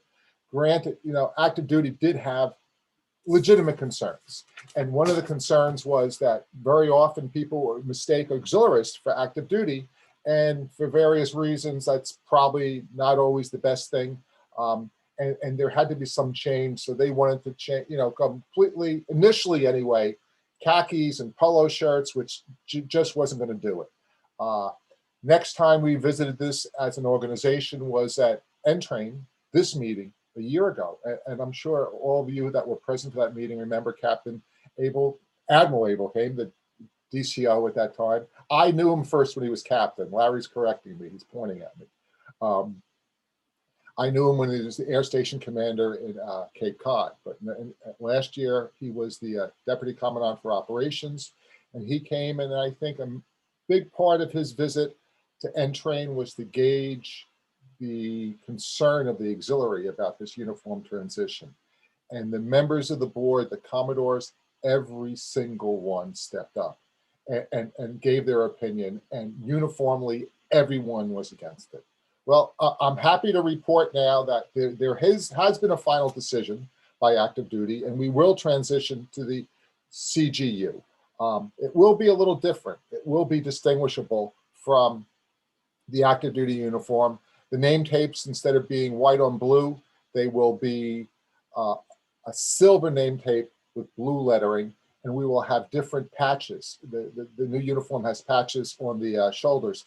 Captain Johnson has an example. Captain, perhaps you could show this, and so that we switch to your video feed, please say a few words, and that should switch so that we see you. So I'm here. So I'm trying to lower it here to show it. There you go. Can you see me? Perfect, perfect. So as you see, the name tapes, originally they wanted to make them white, but the opinion was that if they started out as white, they would be gray within no time. So we went with gray. The shoulder patches on active duty, The flag is actually a muted color, darker color. We call it the combat flag. We go with a regular US flag. And on the other shoulder, it's an auxiliary patch. It's actually the patch that Aux Air uses on their flight suits. But this will be the new uniform. This uniform will only be produced in the sizes that active duty purchases. So the bottom line is, if you don't fit in this uniform, you don't get to wear this uniform. If you can't fit into this uniform, we're currently working on what they call the AWU, the auxiliary work uniform.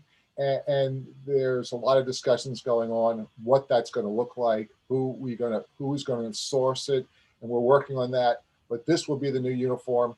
We're talking 18 months. Is it 2 years down the road before this is available? Obviously, first they will have to supply it to active duty. Once that's underway, it will become available to the auxiliary. As in the past, everyone will be allowed to continue to wear their current ODUs as long as they are serviceable. And that serviceable definition, let's be reasonable, folks. It has to look sharp. You know, people look at us, we represent the Coast Guard, and that's what we have to do. Any questions about this? I'll be glad to discuss them. Send them to me via chat, as I mentioned. Thank you so much, Captain. I appreciate your assistance. Next item I want to talk about is safety. Safety is one of my priorities for my strategic plan. And Gus Fumato, Commodore Fumato discussed this. He is responsible for this. It's moving forward. It's something that we have to address. It's something that has to be a priority. And safety is something that we have to consider and employ in everything we do. Not only operations, not surface, not only air, but VEs, public education across the board. We have to change our culture. And we're working on that, and we're making good progress, and we'll continue to report on that as time goes on. Prevention. Prevention is also a focus of my strategic plan, and prevention is obviously a important mission of the Coast Guard, and it's something that the auxiliary has prosecuted over its term, but I don't think we really focused on it. And there's a lot of challenges to get various prevention quals. It's a timely and involved process, and one of the challenges members face is that they work with active duty, and we all know how active duty transfers out every 2 or 3 years. And if they transfer out before you're done with your qualification, you have to start from scratch. We're working on that. We're working on updating the PQSs with headquarters, and then we're going to work with the sectors. One of the reasons I want to focus on prevention is every day we have to prove our worth to active duty. And every day we have to show how important we are. And a lot of the officers, like the one I see on my screen right now, he has those shrimp forks. They're prevention officers. So we have to speak their language. So we're looking at this as being a focus of the auxiliary, and so far so good. Aux Data 2. This was a big issue. Everybody knows how Aux Data 1 was a challenge.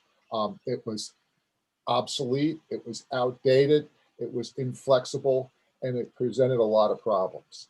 A couple, 3 years back, you know, I know Commodore Washburn focused on this. This was his big ask for the Commandant when he was NACO. We need a new Aux Data. Well, finally it's coming around. The Coast Guard is funding it, spending millions of dollars. Why? Because they love us? Well, they do. But our system is also the beta test for their system. It's a cloud-based data system. It's going very well. It was rolled out last spring. Now, part of the new Aux Data system, it also takes care of order management. It used to be AOM, before that POMS. So had things, quote unquote, been normal last year, we rolled out Aux Data, it would have been quite the challenge. Well, as it happened, we rolled out during the pandemic, and operationally, we were nearly at a standstill. So it went a little smoother than it probably would have. And I wanted today put an end to that malicious rumor that the Aux Data people were responsible for this pandemic to make their lives easier. That simply is not true. We all know that these IT people think they control the world, but they had nothing to do with this pandemic. It was just one of those as I say, silver linings for this terrible situation we're faced with, between helping us out with Aux data, kicking our butt into the 21st century. There's always, I'm a glass half full guy, or one door closes, two doors open. And I think we have to make the best out of this situation. Another issue that we faced over the last year was REYR. Everybody was going out of currency. Now, I know I was, everybody was. There was no question how we're going to deal this. We worked very closely with BSX to correct this. And after a lot of hard work, after a lot of consideration, we came up with a policy. It seems like it would be simple to do, but it's not. It's more complex. But of course, you solve one issue, you create more problems. Come next year, when we're back, this year right now, when we're back underway, we're going to have issues. Do we have enough QEs to requalify everyone? No, we don't. What are we going to do? We're still working on that diligently. But one thing we have to do, and I put out the word today to everybody, we need more QEs. We simply don't have enough. Operations, I know I've been in the auxiliary just over 20 years. Back when I started, you had to bid to get on patrol. There weren't enough patrols for all the operations, all the facilities. Well, the situation is reversed. Now it's not enough facilities for all the patrols, but I think we have to focus on this. I think we have to increase this. And I think we have another opportunity. We all know from the statistics over the last year, boating has increased dramatically, as have on the water accidents, fatalities. That shows the value of our RBS system. I know in my area of the world, in New York, on Long Island, you can't buy a boat, you can't buy a jet ski. And I know it's very similar in other parts of the country. There's going to be a lot of folks out there that have boats. I know they don't want to use them. A lot of folks out there that have boats probably don't know how to use them that well. When I joined the auxiliary, I was a sailor, had very little experience in a powerboat. That's where I learned how to run a powerboat. That's where I learned how to run a twin engine powerboat. So it was very beneficial for me. This is going to be an opportunity for us to recruit people, and we have to take advantage of it. NACON, I'm optimistic about NACON. Every day you watch the news, pretty confident that we're going to have this. And absent some turnaround with a variant or whatnot, it's looking better every day. We are planning full force for this to happen. And the one promise, and I don't like to make promises, but the one promise I will make is that when we have NACON, it's going to be epic. We're going to make up for lost time. We're going to essentially revisit the NACON that we missed last year. We're going to have the change of command. We're going to honor Commodore King for his service as NACO. And what I want to do is have increased the number of sea schools, increase the number of staff officers that come for training, and most importantly, increase the fellowship, because I think that's what we need. Virtual world. Well, I mentioned before that many people are flotilla-centric, and it takes moving up the leadership chain to really see how involved, the rest of the auxiliary. When you move to division, suddenly you see other flotillas. When you move to district, you see other divisions. You move up to national, you see other districts. Well, today, this is an opportunity for every member to see the auxiliary for what it is. An organization of over 22,000 members from Maine to Singapore, with expertises in fields that you never even heard of. An amazing organization, an amazing group of people that work. And look what we have done virtually over the last year. We held over 1,000 virtual elections, from national to flotilla. Meetings, flotilla meetings to this meeting, we're handling virtually. This meeting is being live streamed. Last I looked, I said there was 276 people viewing this. That's 276 people more than have ever attended a committee of the whole. And I'm sure by time NACON comes around, the word gets out, it will be double that. And fellowship, I have to admit, I attended my first virtual cocktail party. It was enjoyable. The best part is I could have that extra drink because I didn't have to drive home. So there's always a benefit out there when you look for it. Medical program, you heard from Admiral Thomas, the impact the auxiliary is having. I like to, and we spoke at headquarters a couple weeks ago. And she said with the doctors volunteering at headquarters, they're essentially taken together. They comprise a full-time physician for the Coast Guard. I said, what's that worth to you in dollar-wise? Just roughly $250,000. That's a big thing for the auxiliary to do for the Coast Guard, and that's an amazing program. The chaplain program, every time you talk to senior active duty officers, that's one of the first thing they mention now. A program that I know was facing challenges back a couple of years back under Commodore Washburn. Very difficult to become a chaplain. It's not like, these days the kids get married and one of their friends takes that course online and they're a minister and they could officiate the ceremony. No, you have to be qualified. And it started out slow, but it's taken off. Now we have over 75 chaplains across the country, and they've done some tremendous work. Food service, just another example of us thinking outside the box. Every time I discuss this with active duty, that we're discussing thinking out of the box, I go, suppose I came to you 20 years ago and told you the auxiliary could cook for active duty, what would you say?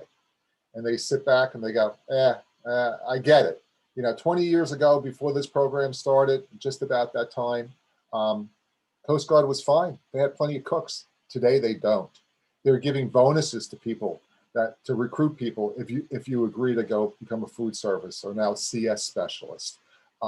Story after story about active duty cutter that gets underway with an auxiliary cook where they couldn't have left the dock but for the auxiliary. Another way we make a big impact, another way that we serve the active duty. And we're working on a new SOP for the FS people. The initial version had a requirement that you had to serve 12 hours at an active duty facility in order to stay current. And that wasn't fair to a lot of our food service people that were not located close to an active duty facility or vessel in the heartland, especially Land West. A lot of people would, that's their thing. They're FSs, they're cooks. They would have been kicked out of the program, but we're changing that. We're adding a second class where you can be an FS for non-active duty functions and still be part of the program if you can't do that 12 hours at an active duty facility. Another thing that we're working on that's new is an investigations task force. We were asked by active duty to help them with a mariner fraud problem, and we're developing this. And I know from my days as a district Commodore, there's always going to be a need for investigations, unfortunately, which is something that doesn't bother me. If everybody did what they were supposed to do, I'd lose my job, my day job. So it's not anything that bothers me. But we have a tremendous number of skilled investigators in their day jobs, and we're looking to putting together a team that could help investigate for the Coast Guard, do essentially administrative investigations, not law enforcement, and could help in investigations. Especially I know this comes up in districts when you have a sensitive matter that you don't want to assign somebody local to. We'll have a team of investigators, and you could bring somebody in from a different district. So that's that. Recruiting and retention, as I said, 1,300 new members, amazing accomplishment, and we're just doing better. And I think we have an opportunity to do way better than that. Once we get back on the road, back on the water, once we put this pandemic behind us, there's going to be a lot of people that want to get out, that want to get involved, that want to give of their time, that want to make a difference. So I think we're going to have a nice pool of prospective members to learn from, to reach out to. As I said, when we started with this over the last 10 months, a lot of people were telling me this was going to be the death of the auxiliary, and I never agreed with that. I always knew we would come through.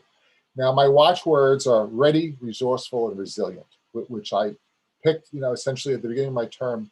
But resilient was something that I chose when I was a VNACO. So that was almost 3 years ago. And I chose that because I saw how the organization reacts to challenges, no matter what it is, whether it was the PSI challenge, when we raised dues, the demographic challenges we face, the auxiliary is resilient. We bounce back, we face a challenge, and we come back stronger. And we have done that this time. You have done that this time. I am so proud of each and every one of you, each member, for how you stood up. Makes me very proud to be an auxiliarist, to be a member of this organization.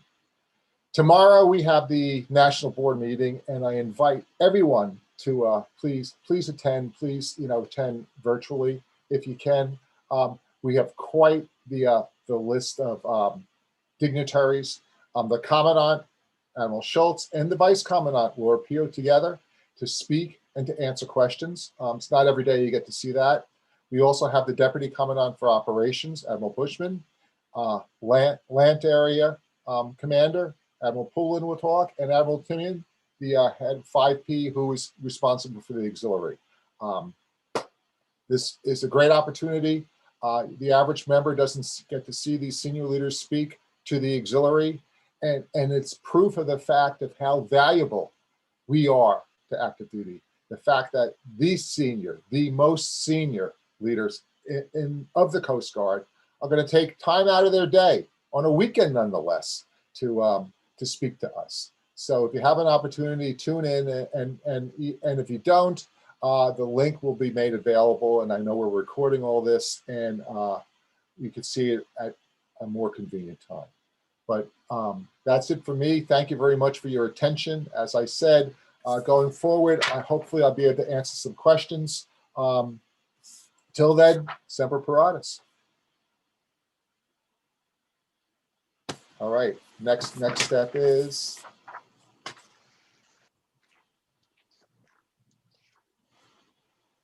Did you want to move on to area issues? Yes, that's the next step. Just found my script, which I have to give you credit for later. I'm going to cheat a little bit. I've been attending these meetings for years now, since I was a DCAP, and I was always impressed by how the Commodores went through the agenda and how everything was just right, and the language and their presentation was on track. They were always better than me, but I realize now they did a great job, but the person responsible you're looking at is Terry Barr. He puts together a script based pretty much word for word what has to happen, and she and her team does an absolute tremendous job. And as Terry reminded me, this is the part in the agenda where we discuss recommendations. This year, there were no recommendations, so we will move on to area issues. Are there any area issues which a Commodore wishes to present to the board?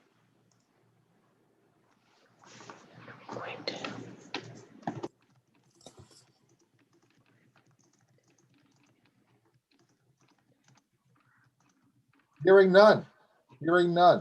We'll move. This concludes the item of area issues. Mrs. Barth, are there any announcements? Commodore Valesky, I am, as we speak, typing a question to you. So hang on just a second and I will send it through.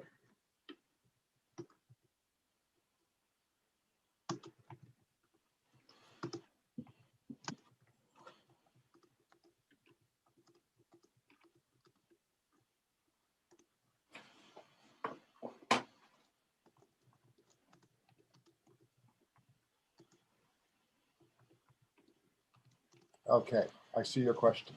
Well, there actually are a couple questions now. So what we're going to do is I'm going to answer some questions that are coming through on my live chat mode. Yeah, the first question is from Mary Kirkwood. CGU still uses the same blue T-shirt underneath. Correct. I believe so. I certainly, yes, it is. Captain Johnson is saying yes. So it's the same T-shirt. Also, what I understand is that the new CGU comes in two materials, two weights. A lightweight wickable material that's supposedly very good for, especially the warmer climates, and a heavier material that hopefully, but there's still more advanced, more state of the art. So I'm looking forward to that uniform. And tomorrow, perhaps some of the admirals will wear it. I know Admiral Fagan wore it when we had the OPCOM meeting, and a number of people wear it around headquarters. Looks pretty much the same, same color, but you saw the difference with the patches, and ours will have the different name tapes and patches. Another question is, happy Coast Guard Reserve birthday. Yes, well, that's great. Happy birthday, Coast Guard Reserve. Next question is, when are we going to be able to do more for stations requesting our help, especially when they want to train with us to do more? This is an issue that's being handled district by district. The Commandant has delegated these decisions to district commanders. I discussed this with him, and some districts are more open than others. Since day one, D8 was permitted to do things that I know in D1 you couldn't even consider. One of the reasons for this delegation was that COVID has been affecting different parts of the country differently. What I can say is I see more and more districts are opening up. The important thing is that we stay safe about this. We've all heard about COVID fatigue, pandemic fatigue. I analogize this to a marathon, a long race. You don't want to, anybody familiar with the Le Mans, the 24-hour endurance race? The cars race around for 24 hours. That last hour, you don't want to go too fast and have an accident and blow the race. We're moving forward. We're making progress. I'm sure, hoping it's going to be very soon. Okay. Question from YouTube. How will the Aux op how will the Aux op qualification devices be identified in the new uniform? That's a question. Good question. Good question. I have one too. I want that answer. As far as I could tell, it would probably be the same device. Then we might have to do it on a different material, so the material matches the new CGU material. But that's something that we'll definitely take care of. That's a good one. I have a question that was submitted yesterday from Commodore Clark Goshall from 9 East, and I'll read his question. With over 24,000, well, it's 22,000 auxiliary members, we have the usual static of issues and concerns. Are we pulling in the same direction, and how can we collectively be more helpful and supportive in light of reconstituting activities, keeping our membership engaged and motivated during these unparalleled times? Understanding that our great directorates are working hard and the auxiliary districts continue to communicate and plan, please comment on your vision and the opportunities for the auxiliary when we emerge from the current challenges. Well, my vision is pretty straightforward. My vision is that we're going to be stronger than ever. My vision is that we're going to be more efficient and effective than ever. We've developed a whole suite of skill sets that we had barely scratched the surface of, and essentially they're virtual skill sets. Across the board, training is up. People are training more for Aux op qualifications, the Aux op courses. People are taking leadership courses more. We discussed already elections. 1,000 elections are held virtually. Just a few years back, where it was just a few years back during the government shutdown, where we had the challenge of how we're going to do elections. And that was really the first time that we were doing elections, district and local elections virtually. And it was quite a hurdle. This time we did it. Wow. I'm not going to say it was seamless, but we got over 1,000 done. That's damn impressive in my book. How can we work together? Well, I think we are working together very well now. Individually, the districts and the divisions and flotillas are going their own way. But I think what I've learned is we have to reach out more to the national staff. They can provide guidance and tools to help us be more effective. And as I said, when we open up, I think we're going to open up with a bang. There's going to be a lot of people looking to get out on the water. The impacts of COVID we've seen in the RBS world. Accidents are up, fatalities are up, boat sales are through the roof. They need us out there. And, another one of the quote unquote, I hate to say this, silver linings of COVID, I think it demonstrates our worth.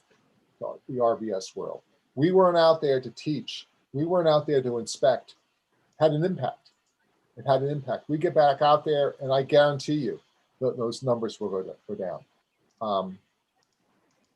Any news on the antennas for composite aircraft and FAA annuals versus the 100 hours? No news. That's something that's a near and dear issue. You know, I'm an active Aux Air pilot. We're working on that. One of the problems that we face is that these are situations that require a tremendous amount of time from BSX, from the Chief Director's Office, because these directors were signed off by admirals, and BSX and their staff has been so busy with COVID and other issues, they simply haven't got to them. Master Chief Dennis O'Connell is working on that with Captain Johnson, but he's been focused most of his time on Aux Data 2. His next focus is going to be ROI issues and the QE problems. We will get to that. No promises on a timeline. Next question. Let me see. Same question again. I think that's it. One more. Oh, one more. Here we go. Previously, the DHS Secretary issued Outstanding Unit Award to the Gold side. Will the auxiliary be issued this? That's a good question. I'll give you a straight answer. I have no idea, but we'll work on that. We'll check. We'll check with BSX. I'm sure Captain Johnson. You can see he's writing it on his list. We'll find out about that. That's all I have. That's it. All right. So much for questions. Is there any other business to be brought before the board at this time?